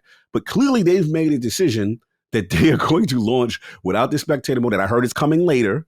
And then the split screen where we'll see which will come. So yeah, this is something they're going to have to decide from a feature parity standpoint, if split screen is something they want to continue doing. And the vibe I'm getting is maybe they seem to be walking away with it. Now, you can say the Series S, fine. But from what I hear, every account, it can be done. The question is, how much time? Think about this. We just talked about Redfall in 60 FPS. What are we, 3 months, 4 months? You see what I'm saying? So it comes down to, are you willing to delay and you willing to wait that and get it feature complete? This is Microsoft's decision. I'm not October game. Exactly. Or do you have the October game? Because remember, Maddie, the Xbox community pushed back at us hard, but we said delay. Yeah. We said delay for the features, right? They were like, nope, it gotta come out.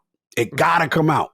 That's what they was told. So I do understand it. I think these are valid discussions, and I do think the last point I'll make is this. It is a slippery slope for them because, let's be honest, the Series S is what they intend to be the dominant console for them. The lower end, because let's be honest, the console market is saturated. Everybody has a PlayStation and Nintendo Switch, most likely at this point. So if you're going to jump into the Xbox ecosystem, the Series S most likely is your entry point. So I think the thought process for them is like, yo, we can't get into the business of not having parity and looking at the Series S as something lesser for someone who jumps into it. So it's a tough one. If I had to put my gun in my head, like, I want the games to launch feature complete. I'm always going to stay on that, and maybe you should have delayed Forza a bit. I don't want to get into this habit of, yeah, it's coming. You know what I'm saying? So that's why I stand on it. But again, I know the fanboys, comment boys, I get it. You still defending, I can't believe. I'm telling you. Multiple developers who have no dog. I literally say, yo, I'm ready to blame Little Man. I'm like, Little Man, you a problem. When it's you, bad Little Man, you can't do split screen. It's easier to blame it. Let's be honest. We could blame it. That'd be... They said it's literally, what are you going to sacrifice and how much development time are you going to put? So I will say that, yeah, it requires more development time. I'm not going to say it don't. But as far as it can't do it, no. And then we know my number one argument for all this holding the generation back nonsense is we know a new Nintendo Switch is coming. And Bobby Kotick already done snitched. It is the same layer of PlayStation 4 and Xbox One, which is less than the Series S. And you best believe developers going to use time and resources to make for that platform. So that's what it is, how important it is for the publisher to do it. And Microsoft looks like they've made a decision that they will nick split screen right now. Now, you want to come for that? Absolutely. I won't fight you on that.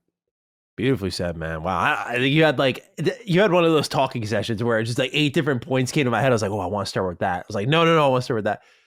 Oh, man. I think you hit everything that we really wanted to get into, but the one thing I look at is the feature parity clause stands out to me as the X factor, right? Like, as a gamer, what is barring me from getting content like that? The Series S isn't necessarily. You could argue the problem is, why does this thing need more development time? It's, again, like you mentioned last week, developing for a mid-level PC. Yeah, it's about the same power and specs there. It's interesting to see with the feature parity clause that first parties managed to, if you will, work around it. Like, they've canceled features that were promised or launched without features to bring them out later, whether it be 60 FPS or split screen continuing to be a problem here. And it, in a funny way, if I could throw a jab in there, explains why the medium launched without gameplay, because that was just split screen game. Rendering two things at once. We can't do anything else. We just got 2 games running. Xbox is like, damn, we never figured that out. Y'all are really impressive. Let's make this exclusive. Yeah, 30 FPS. I remember that was a big thing at the time. People were like, yo, why isn't it? That's a good catch. I'm sorry. Continue. It's kind of a funny full circle moment there for those who've been listening to Duke. Me and Carrick used to fucking destroy that game. But I look at something like Baldur's Gate 3. To me, that's the X factor. Not because it's the one I care about the most, but I'm like, that's the one that's missing our platform because of a feature parity clause. And I feel like there's got to be a point, and I say this as someone who champions these features. I love game preservation, although write-ins may suggest I don't care or pretend it ain't happening. I know split screen matters, but let's be honest. The metric is probably very low. Probably. And I think we could get away with a quality, competent game like Baldur's Gate 3 if you're in a good developer-publisher relationship, Xbox, looking at a game and saying, you know what? Yeah, we may have that Starfield, but it helps to not give a free win to our competitor. Maybe and I'm not saying they should have anticipated, no one anticipated the success of Baldur's Gate 3. To the level it's at now, I don't think anyone expected that. But again, to make sure the thing that we've hammered away on at Duke consistently is this. Xbox just needs to make sure beyond any agreement signed between PlayStation and a developer or publisher that the game makes it to their platform at launch day. We said that about Japanese games, but it still goes for European games, Western games, and so on and so forth. I think you got to be willing to make an exception here. And I know that's the gamer talking, but I'm happy to do as such. I just think it's the point that needs to be represented here. That when you look at certain products, maybe there are ones that are more split screen dependent. And yes, there will be a demographic that's going to fire the game up. Like, where's my fucking split screen, bro? All 5 of you should not ruin the fun for all 5 million who might end up buying the game or checking it out. But all right, I got to push back a little bit, Maddie. I mean, we had to admit, I don't know what the splits exactly are to this day, but I think there are more Series S's out there. Okay, I'm saying 5, not for Series S. I'm talking for split screen use. Oh, for split screen usage. Okay. If it was Halo Infinite, you talk about metrics. Whole different beat. I feel you talk about metrics, analytics. Yeah. Who's actually utilizing the feature? Who's actually using the feature? All right, I'm keeping it real. Like if it's Halo split screen, that's different. There's legacy there. That's something that should have been a launch feature, should have been there in the first place.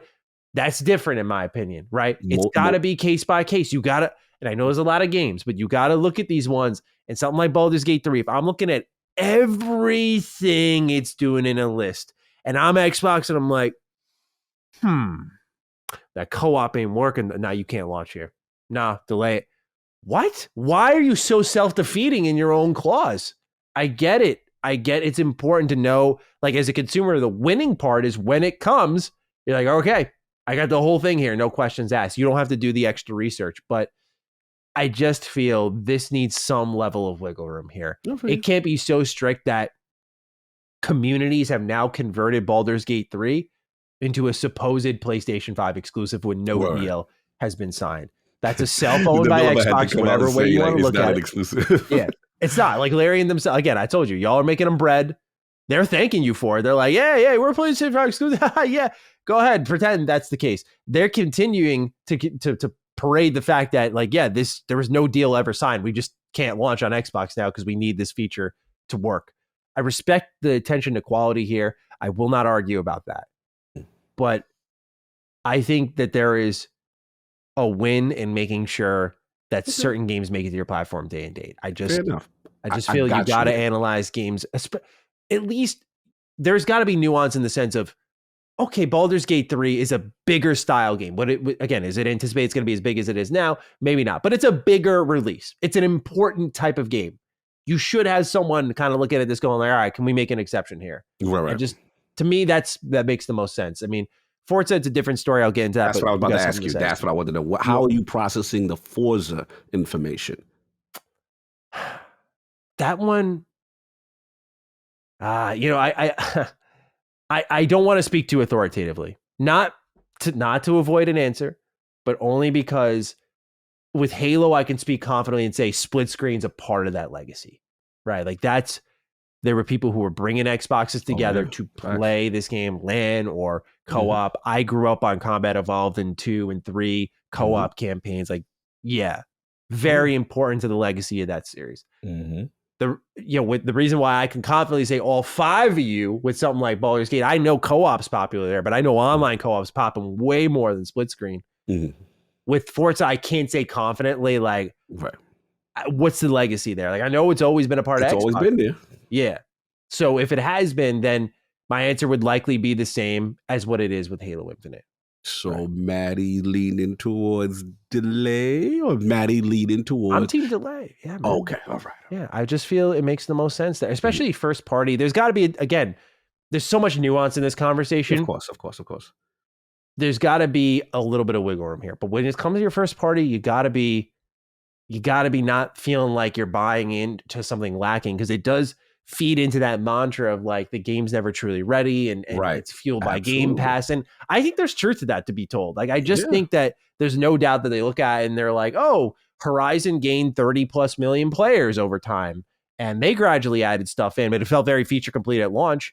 But there wasn't much sacrifice there, to my knowledge. But when it came to something like Forza Motorsport here, where it is cutting stuff, it's like, maybe the team's looking at it where they're like, yeah, we already delayed once. Do we want to delay again? Right. Does that start to wave any type of red flags? And you've been under the pressure that you don't have any games, and this was supposed to come out. That's the tough part. Right? And now you need to feed this service to this Game Pass, because a whole year you were absent from major. So this is where the publishers, the corporate moneymakers get in. Like, what you mean?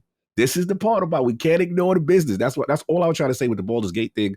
And the publishers and they have a factor here that sometimes it's like, yo, games are going to come out. I'm not saying it's right, but we have to look at these as influencers as to why a decision could be made. It just goes down to, especially in your first party library, it's got to be case by case. It's got to be. And it's clearly that. But with third party, I think it's got to be the same treatment. So I just think that if the feature parity clause is making it where games that would otherwise come to your platform happily so are missing it, you got to look at it. Right. You got to take a look at what kind of wiggle room you can find yourself.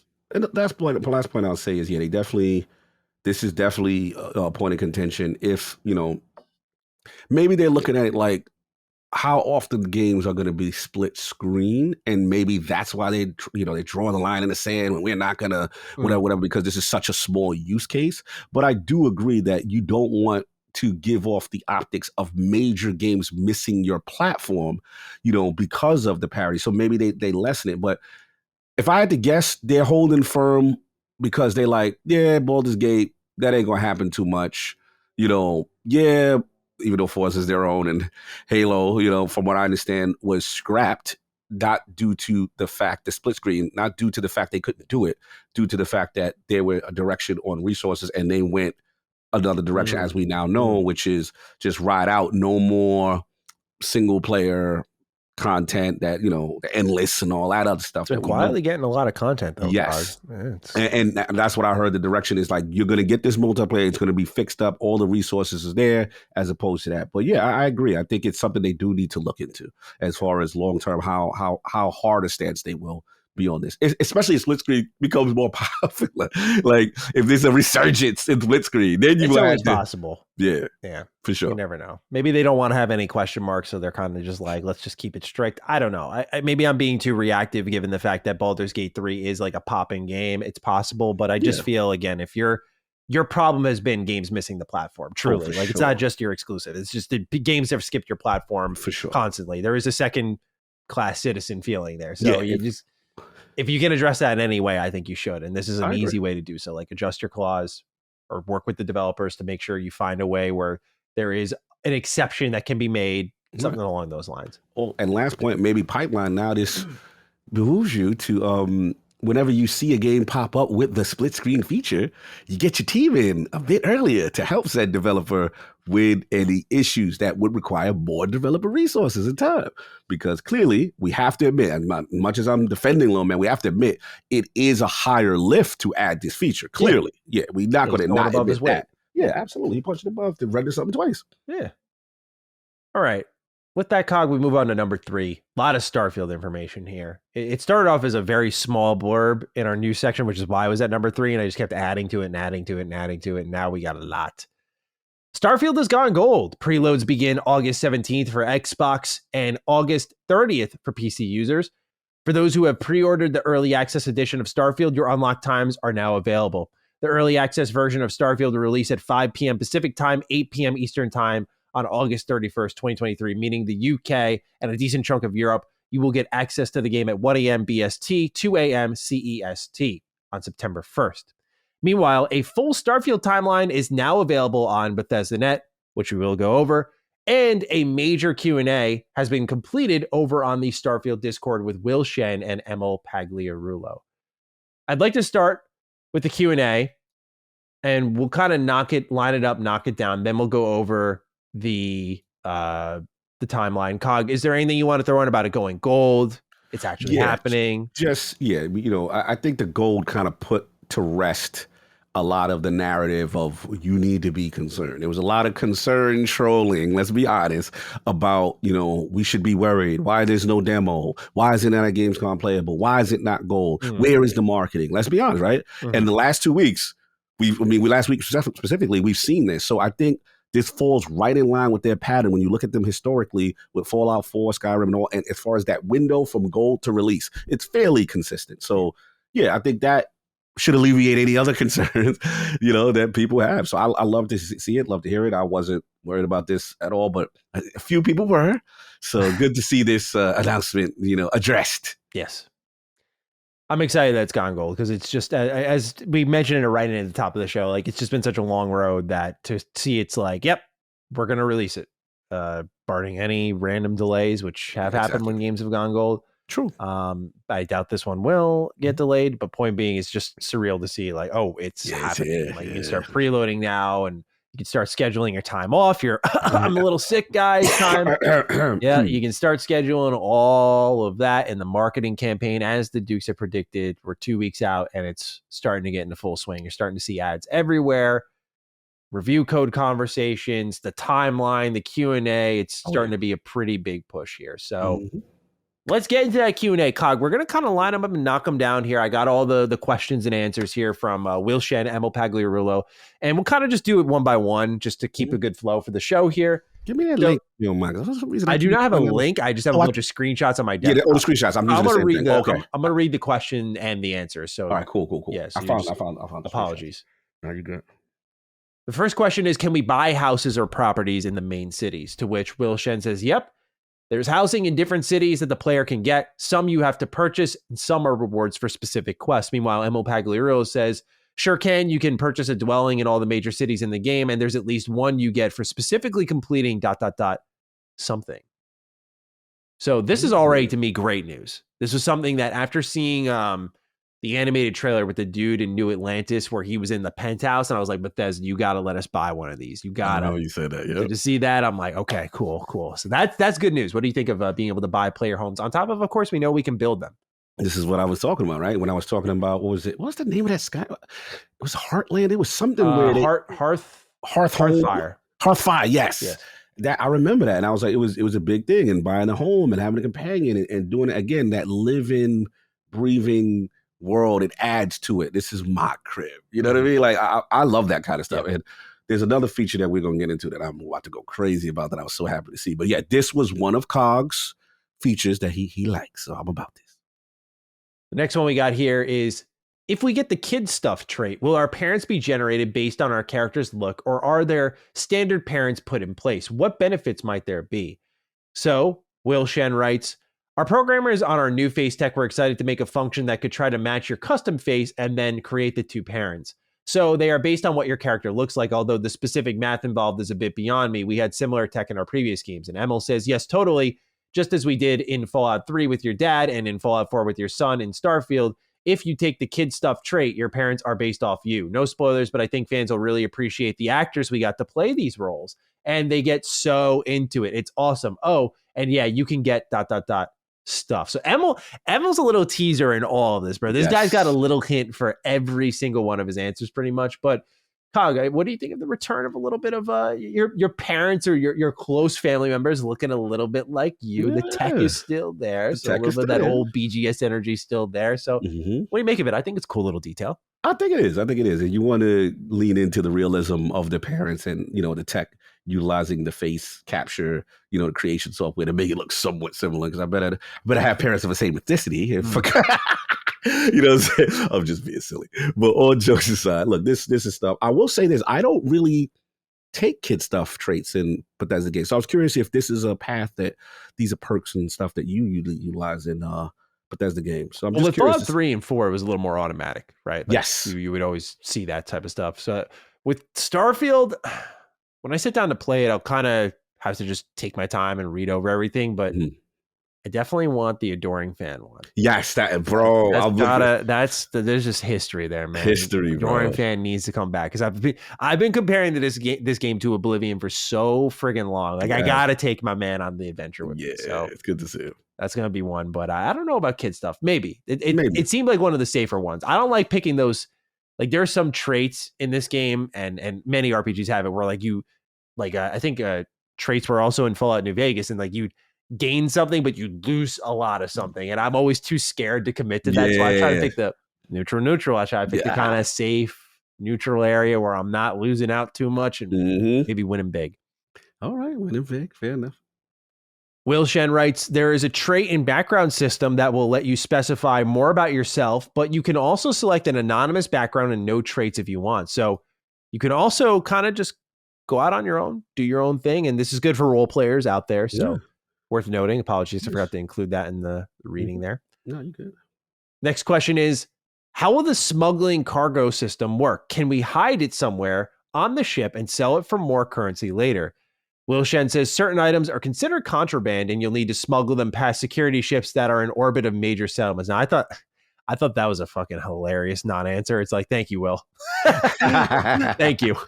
Thank you for your Emil gets a little more specific. He says there are specific items that are considered contraband, meaning they're pretty much illegal everywhere. And yes, you can hide them using special ship modules you can purchase. So, don't get caught with those harvested organs. The economy is fixed, but the prices of bought and sold goods can change based on the skills you choose. So very good role-playing tool here, but finally a little bit of clarification here. So it doesn't seem like the way they're wording it, if I'm not understanding it right, the economy's fixed. So if you were to steal a sandwich, we'll go back to the sandwich thief, Jamie Mallory. You would steal a sandwich, right? It sounds like whether you're smuggling it in and selling it to someone specifically or just selling it in general, it's going to be the same price unless you have a skill attached. So yes. Just to make sure understanding is clear for people who are like me and still figuring things out. Any thoughts on contraband, Cog? Love it. This is, again, core Cog, Oblivion, Bethesda energy, red hand energy, red dot on your item manager. Like, hey, what you just picked up, that's illegal, fam. That's illegal. And you get caught with this, it could go down. And we're going to get into the other things that I'm all for coming up. I feel like you're going to like this one a lot. Yes. Can you be a double agent in the game? For example, if you join the United Colonies, can you also join the Crimson Fleet and give the United Colonies information? And what factions have that feature if they do? Will Shen says all of the playable factions can be completed independently. Meanwhile, Emil says that's exactly what you can do. Infiltrate the Crimson Fleet for UC SysDef. It's specific to that quest line. Then Will Shen says the Crimson Fleet storyline does feature you being an undercover agent inside the fleet on behalf of UC SysDef, a specific military branch of the United Colonies.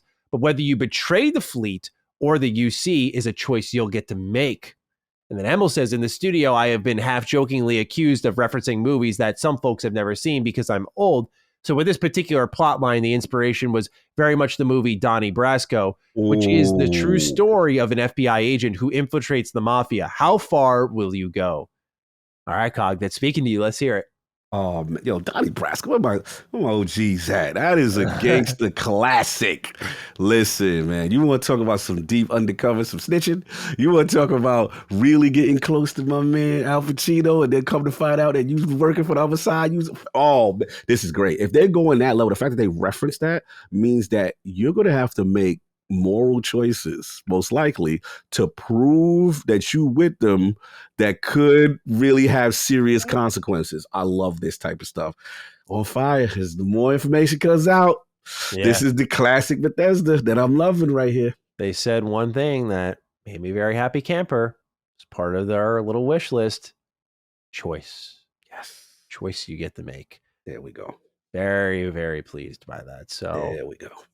When we get into the timeline, you'll hear that while the United Colonies kind of sounds like your NCR of Starfield, They're pieces of shit, man. We learning. They bombed the whole planet because they started farming. That's the type of army, if you will, that we're dealing with here. So, depending on traits selected during character creation, would it at all be possible to play through the game in a pacifist mode, i.e., without killing anyone or even potentially anything? Will says, I can't guarantee every mission will be completed in pacifist mode, but we do have a couple of systems that will help. Emil says, so we talked about this very early on during pre-production, whether or not we would fully support a non-lethal playthrough. We realized that for various reasons, that wasn't totally feasible. Will does say one system is our speech challenge game, where you can persuade someone to do something like not fight you. Emil says, now that being said, there are some good non-lethal options, whether through dialogue or by using a non-lethal weapon.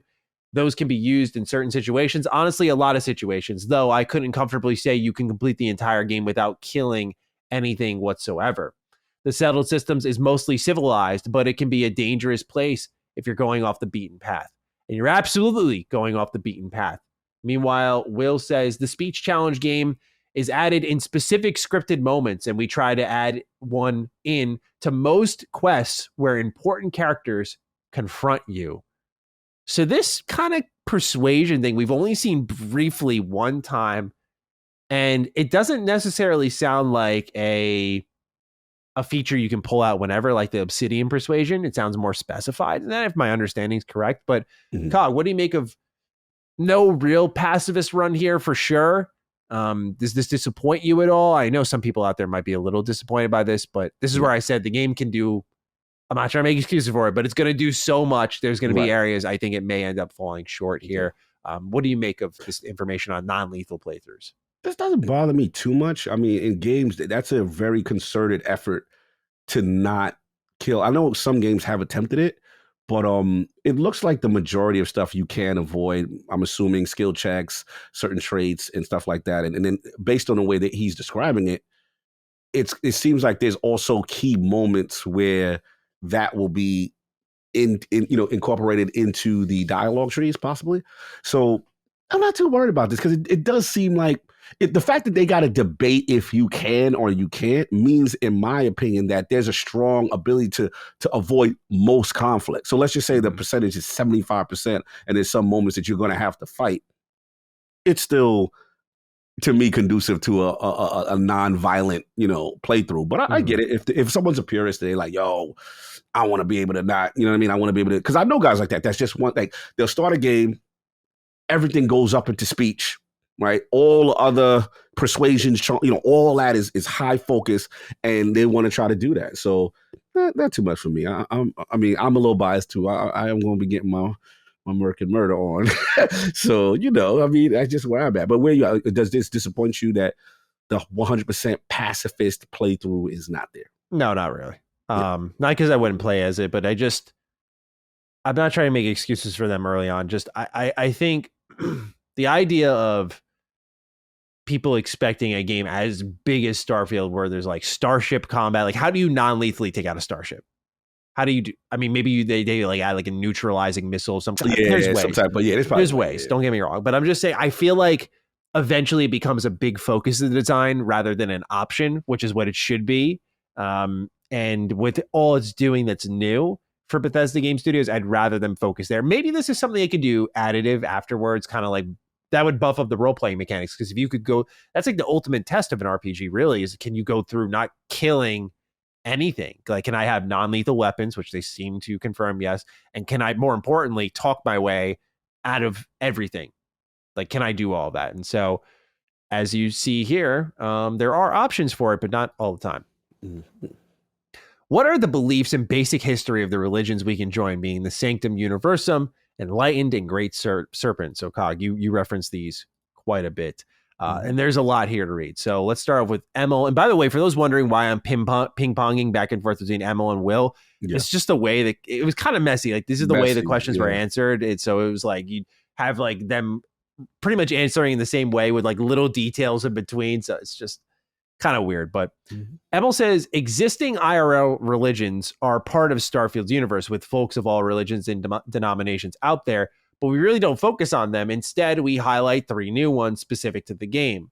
Will says the Sanctum Universum is only a couple of decades old in our timeline, but has gained a lot of prominence. They believe that God is out there somewhere in the universe and that humanity's ability to travel to the stars brings us closer to God.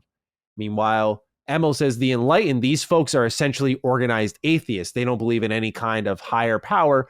Rather, they teach that human beings have to take care of each other, and they practice what they preach through various community outreach programs. Then he says, House Faroon, oh boy. So in the game, you're not really sure what happened, what the complete truth is, but the gossip among the guards is that a colony ship set off for a new world, making grab jumps along the way.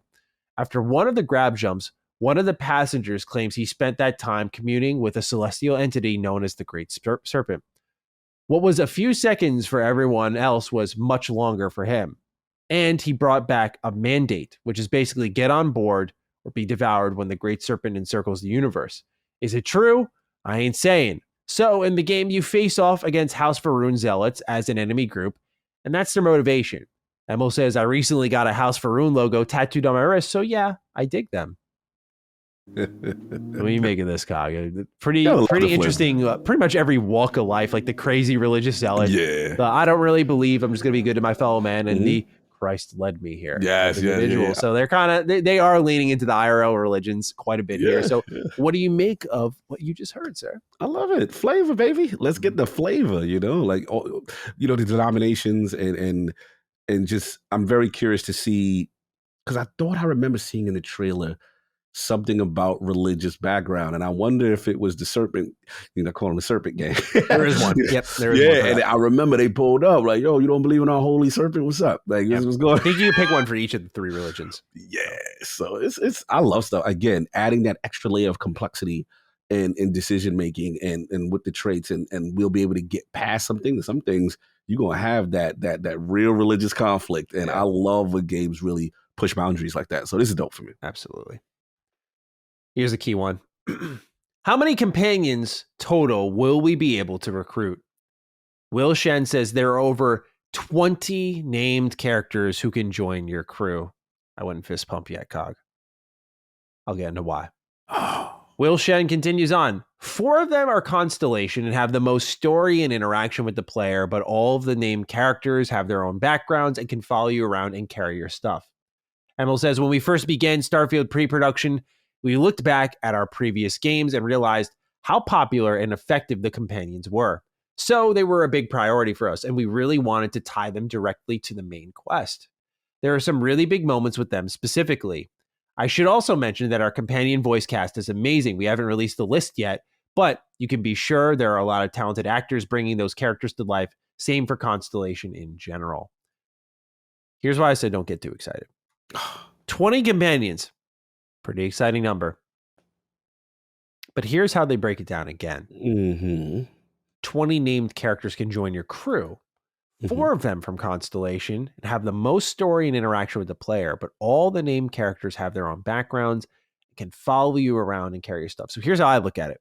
Okay, let me hear you breaking this down. 4 actual companions in the Bethesda Game Studios flavor and flair that you know and love. 16 adoring fans. Oh, come on. Seriously. You going that hard with it? Seriously. 16. Hey, how you doing? I'm so-and-so. This is my allegiance. This is who I am. Can I join you? Cool. That is my read of the situation. I think it is going to be that tight knit. And you know what? A little upset about that. Was hoping for a higher companion count if it ends up being that way. That's my read though. But if it leads to a deeper, more meaningful, impactful companion, like Bethesda's had cool ones. I talked about Nick Valentine last week. Like they've had cool ones, but like really, when you look at the number that sticks with you across their games, like 4 may be the right number. Okay, so based on history, like quality over quantity here. Gotcha. And I like that. Maybe what they're doing here, I'm gonna look at it optimistically, is hey, let's focus. Get Sarah, Barrett, Sam. And I'm forgetting one right now. Oh, Vasco, right. And the rest are kind of your cool followers with flavor. Like your adoring fan being one of those, right? Like, damn. That's how I'm looking at it, Cog. Like, I could be wrong. I don't think I am. I could be wrong.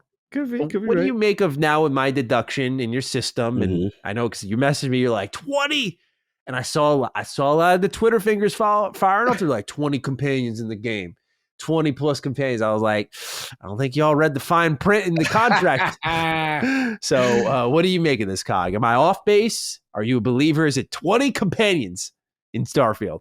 All right. So your history with this series, I should defer to you because you know how they do. Right. And it is a part of me that's like, why they want to flex 20? Like, why you want to flex it? Because I'll be honest, like one of my disappointments, we talked about a little bit on the Ultimate, was like, yo, it just seems like, yo, there should be more companions. So the vibe I was getting was like, it was that 4 to 6 range kind of energy. And that was disappointing. So when I seen 20, I'm like, yes, because that means the way I look at it is like when I go to different systems and different locales, there's opportunities for companions there.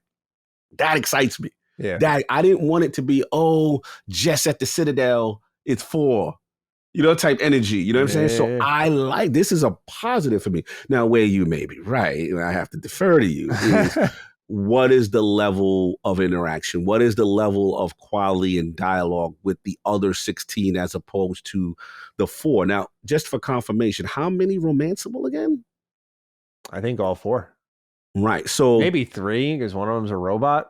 I don't know. Actually, after the bear, I don't know. It's robot on robot love out here. We don't know yet. Why not? But I mean, it is a good point to make, and I am curious about that. But I am not going to let Meg take my joy from my 20. I am excited to meet and have companions that I can meet somewhere else in the systems, in the great Starfield, the great frontier. So I'm going to be excited and hope. I'll be here to hold you when you're heartbroken.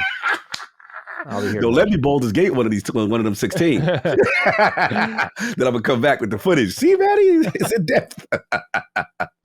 I'll happily be wrong, man. If I am, I mean, I'm rooting for that. But so small bet. Right. Romantic of the 16, or not the ability to do that, just the 4. Oh, what you think? If you just got feeling, we just messing around. We just got feeling. I think it's only gonna be those 4. Okay. Yeah, I think it's only be those main 4. Shoot my shot. See if I can shoot my shot. But I mean, it depends what you consider romance. I think a lot of you horny bastards out there think just romance is like I slept with her or him. That counts. All right, then yeah, I'm sure more than that. I'm sure you could pay someone in Neon to sleep with you. I'd be shocked if that weren't a thing. Come on now, the cyberpunk settlement. Why I gotta pay?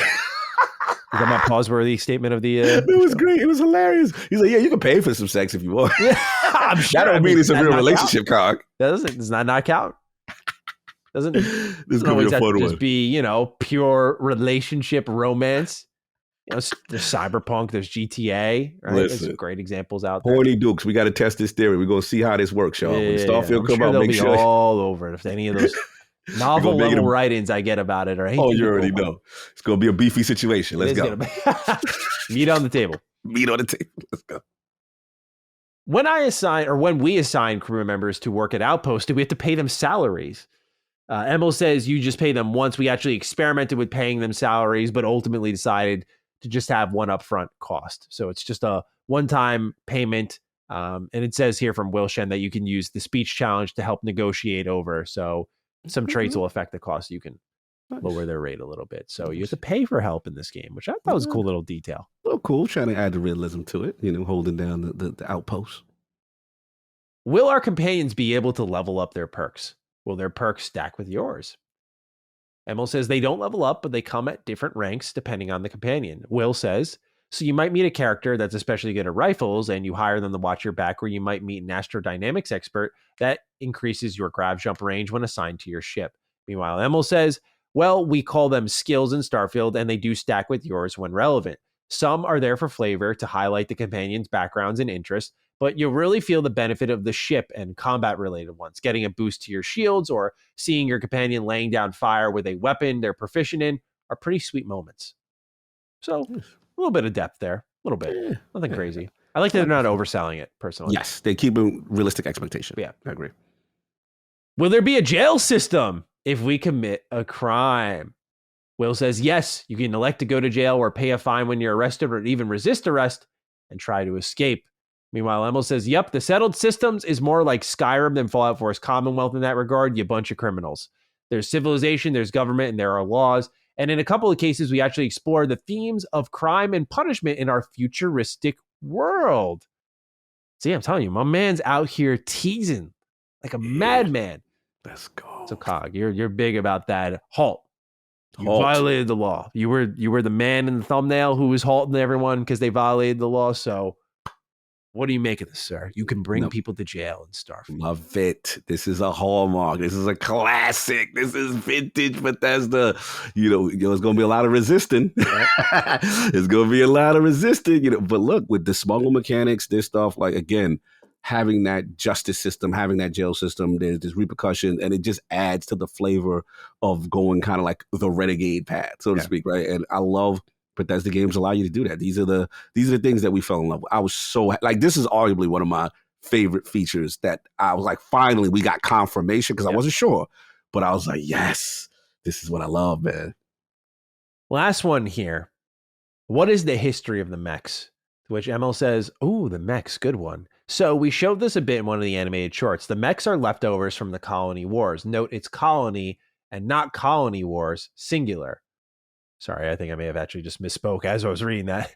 Both sides, United Colonies and Freestar Collective, had mechs, but the Freestar Collective really mastered them. The United Colonies had mechs too, but they also relied on the controlled alien beasts from their Xeno Warfare division.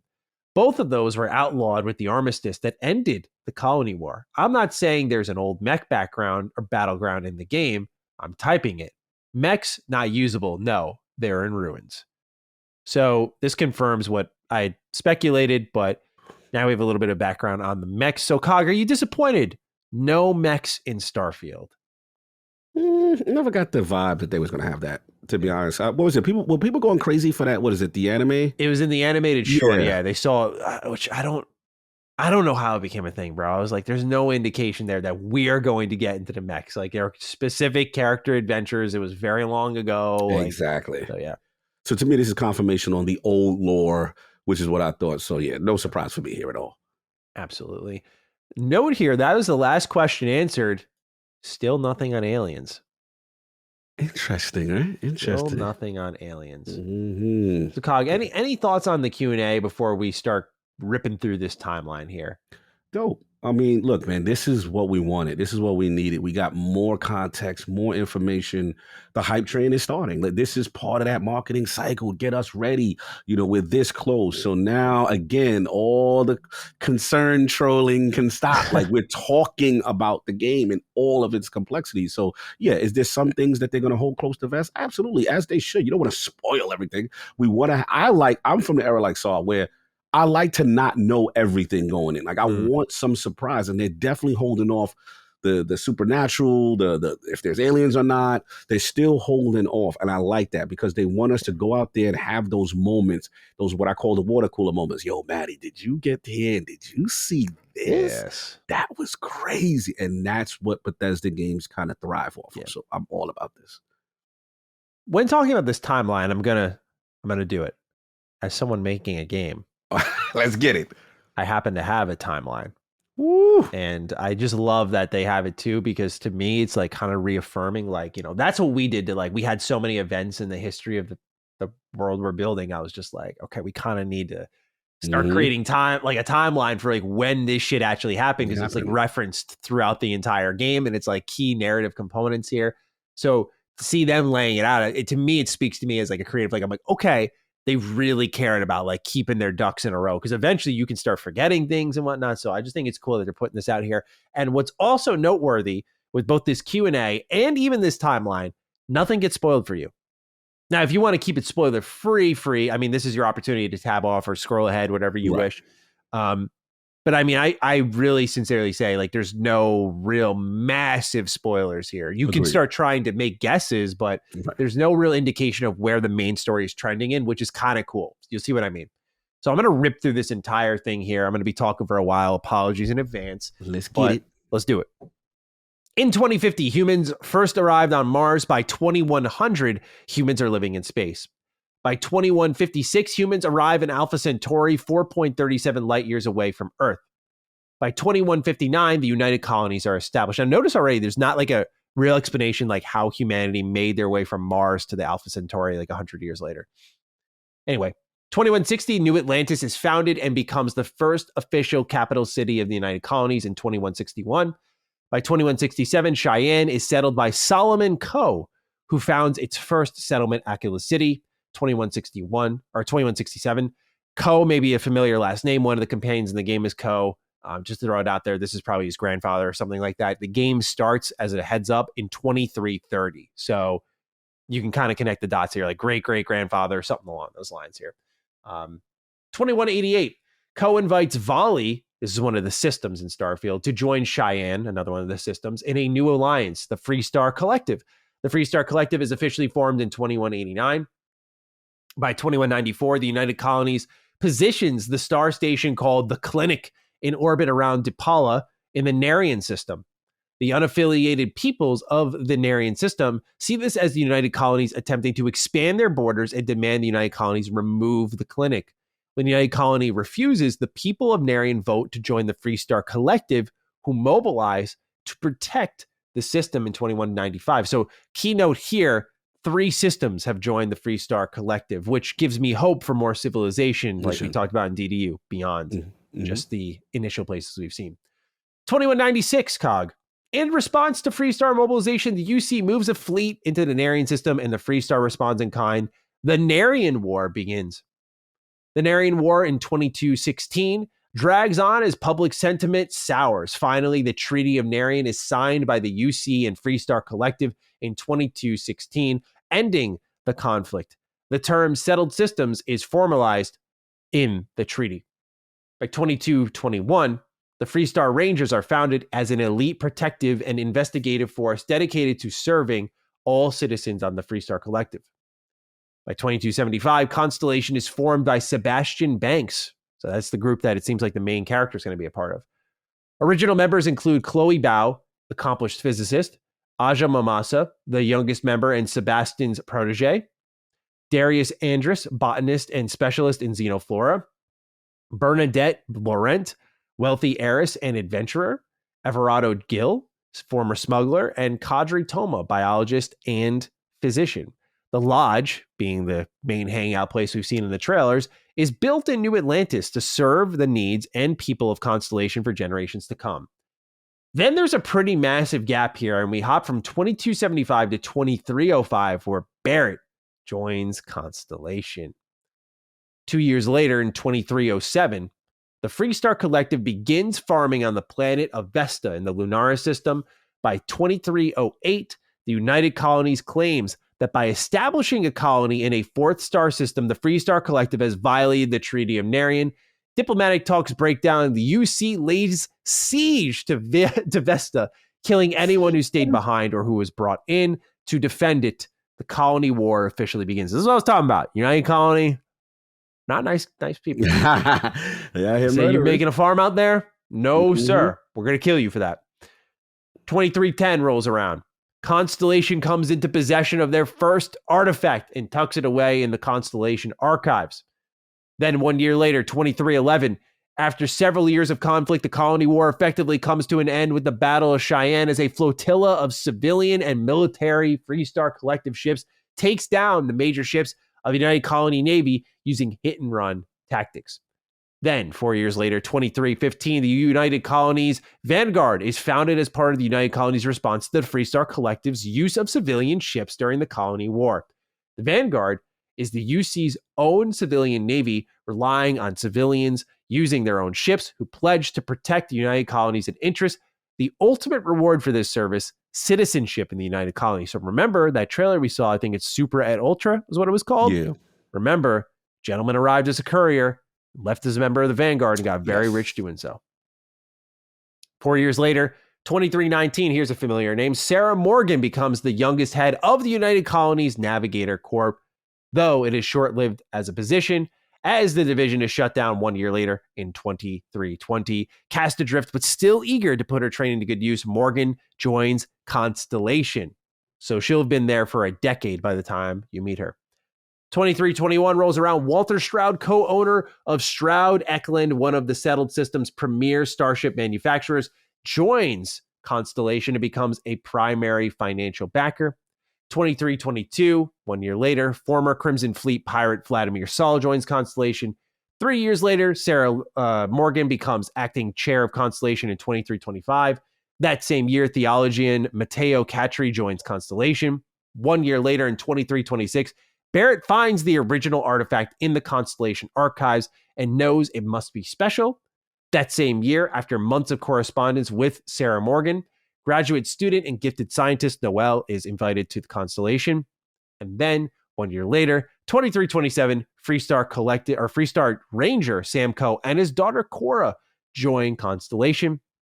And then in 2328, two final events. Andrea joins Constellation, and Barrett convinces Constellation to purchase Star Station L868 and modify it to become a deep space scanner nicknamed the Eye. And then 2 years later, after all that, 2333 AD, Starfield begins. Yeah. Whew. Okay, Yeah. Cog.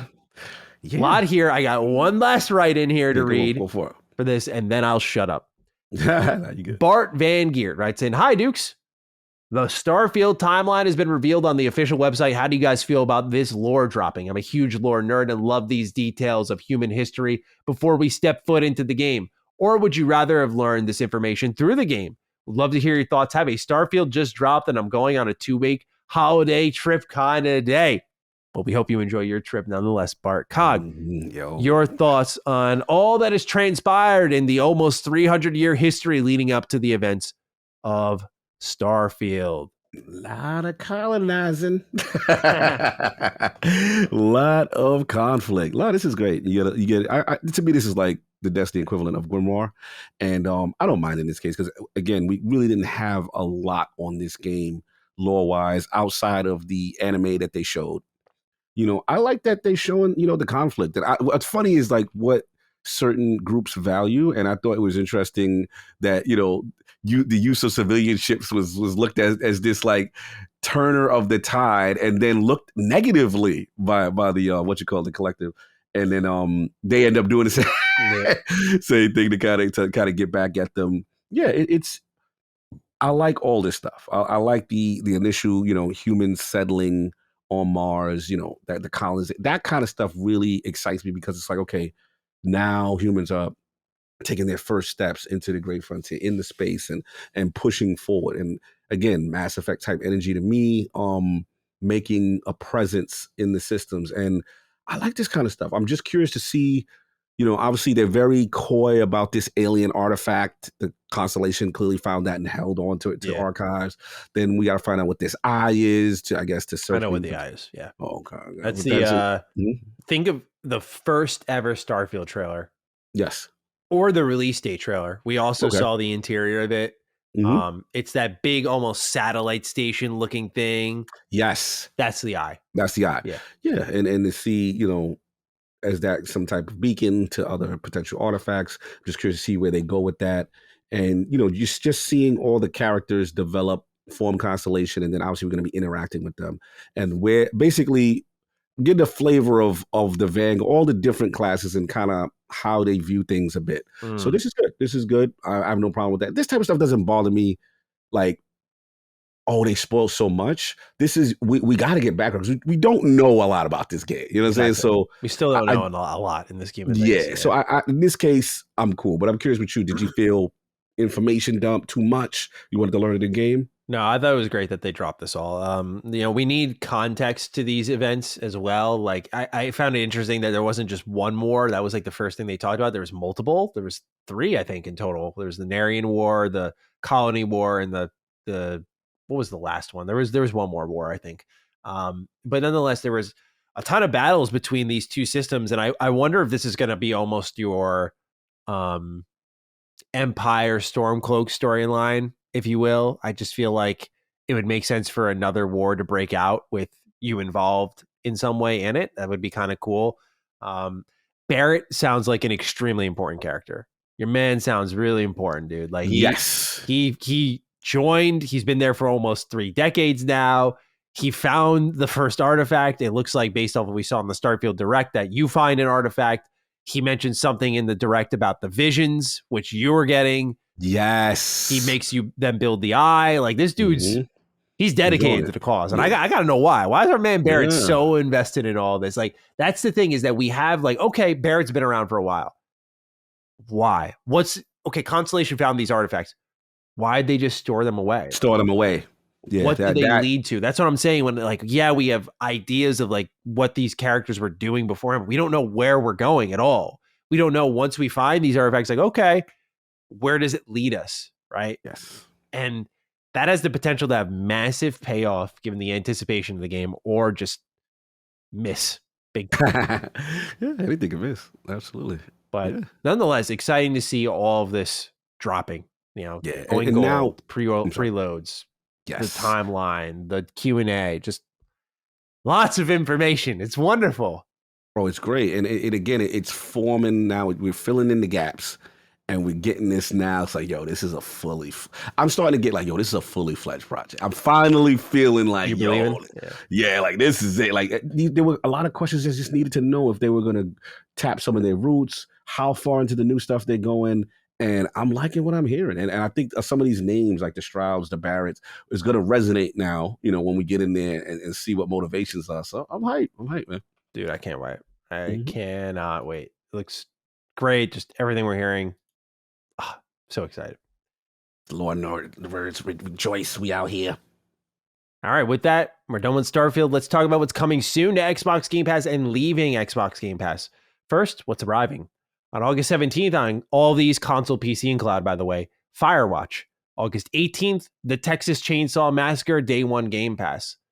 August 19th, Sea of Stars Day 1 Game Pass. And then September 5th, Grease. Meanwhile, leaving Xbox Game Pass on August 31st is console and cloud, Black Desert, Commandos 3 HD Remaster. All of these are going to leave console, PC, and cloud, by the way, moving forward. Immortality leaves Game Pass. Nuclear Throne leaves Game Pass. Surgeon Simulator 2 leaves Game Pass. And Tinykin leaves Game Pass. So, Cog, some noteworthy additions here, wouldn't you say? This is the beginning of that era of strong day one additions. Texas Chainsaw Massacre reviews came out. It's got a 78 on OpenCritic right now. Not too bad. I know IGN gave it a pretty low score, but GameSpot gave it like the opposite end of the spectrum. It was a 6 versus a 9. Wow. Yeah, so a lot of people really like it. Some just like it, and a few are like on it. But it seems to be actually pretty good from what I'm reading. So I haven't played it. I didn't have time to review this one. Can I apologize for the business decisions You're here. a very busy man. Business decisions must be made. But we have that, then Sea of Stars. I've been talking a lot with Ebontis. His hype for this does truly no bounds whatsoever. Oh, yeah. So I'm very, very excited to see his thoughts on this one. But that's one coming around the bend here from the team behind Messenger, Sabotage Studio. Oof. And then, you got exits like Immortality was a really good one for people. Nuclear Throne, kind of underrated. But overall, I feel like we're on the winning end this time of exits versus additions here. And then, of course, we know what September is going to bring to the table. Of course. On Starfield. So what do you make of what's going on with Game Pass, God? Well, this is strong. Sea of Stars by itself could be it. It'd be fine. Right? So that's huge. We know what that is. Obviously, we know about Texas Chain. But I want to give Firewatch some love. A lot of people have not played this game. This game is phenomenal. One of the best story-driven games going. Really tells a heartfelt story. I really connected with that game. That game is criminally underrated. Not too long a romp, but I'm telling you right now, man, that game, the writing, it's so good. It is so good. And you're like, kind of like, if I remember, like this Forest Ranger first day on the job, replacing someone, and then through the whole game, you're doing things. You have this walkie-talkie, and you have this relationship. A lot of hype for that game when it was first announced. Bro, that game is phenomenal. It is really an underrated gem. Highly advise people who have not tried it, give it a shot. It's a cog, artsy-fartsy, indie type game, but I love it. I really, if anyone, again, not super long, you better bang this out, 6 to 8 hours. It's nothing crazy, but it's so good. It's so good. A lot of people feel that way about Grease. That's another one. It's defined here as a serene and evocative experience free of danger, frustration, or death. Players will explore a meticulous designed world brought to life with delicate art, detailed animation, and an elegant original score. Through the game's light puzzles, platforming sequences, and optional skill-based challenges will reveal themselves as more of Greece's world become accessible. Now, it's also defined as Greece is a hopeful young girl lost in her own world, dealing with a painful experience in her life. Her journey through sorrow is manifested in her dress, which grants new abilities to better navigate her fated reality. As the story unfolds, Chris will grow emotionally and see her world in a different way, revealing new paths to explore using her abilities. So, Nice. pretty deep stuff there. Yeah, so, really good setup additions here to Game Pass this setup couple of weeks. And with that, it doesn't end there with Game Pass. We have the Game Pass pick of the week to wrap up this episode. We are not doing an ending question because I am trying to avoid our show going on unless completely necessary 4+ hours. So we have a lot of write-ins. I was like, you know what? We'll make the executive on the fly audible. No ending question this week. So this is it.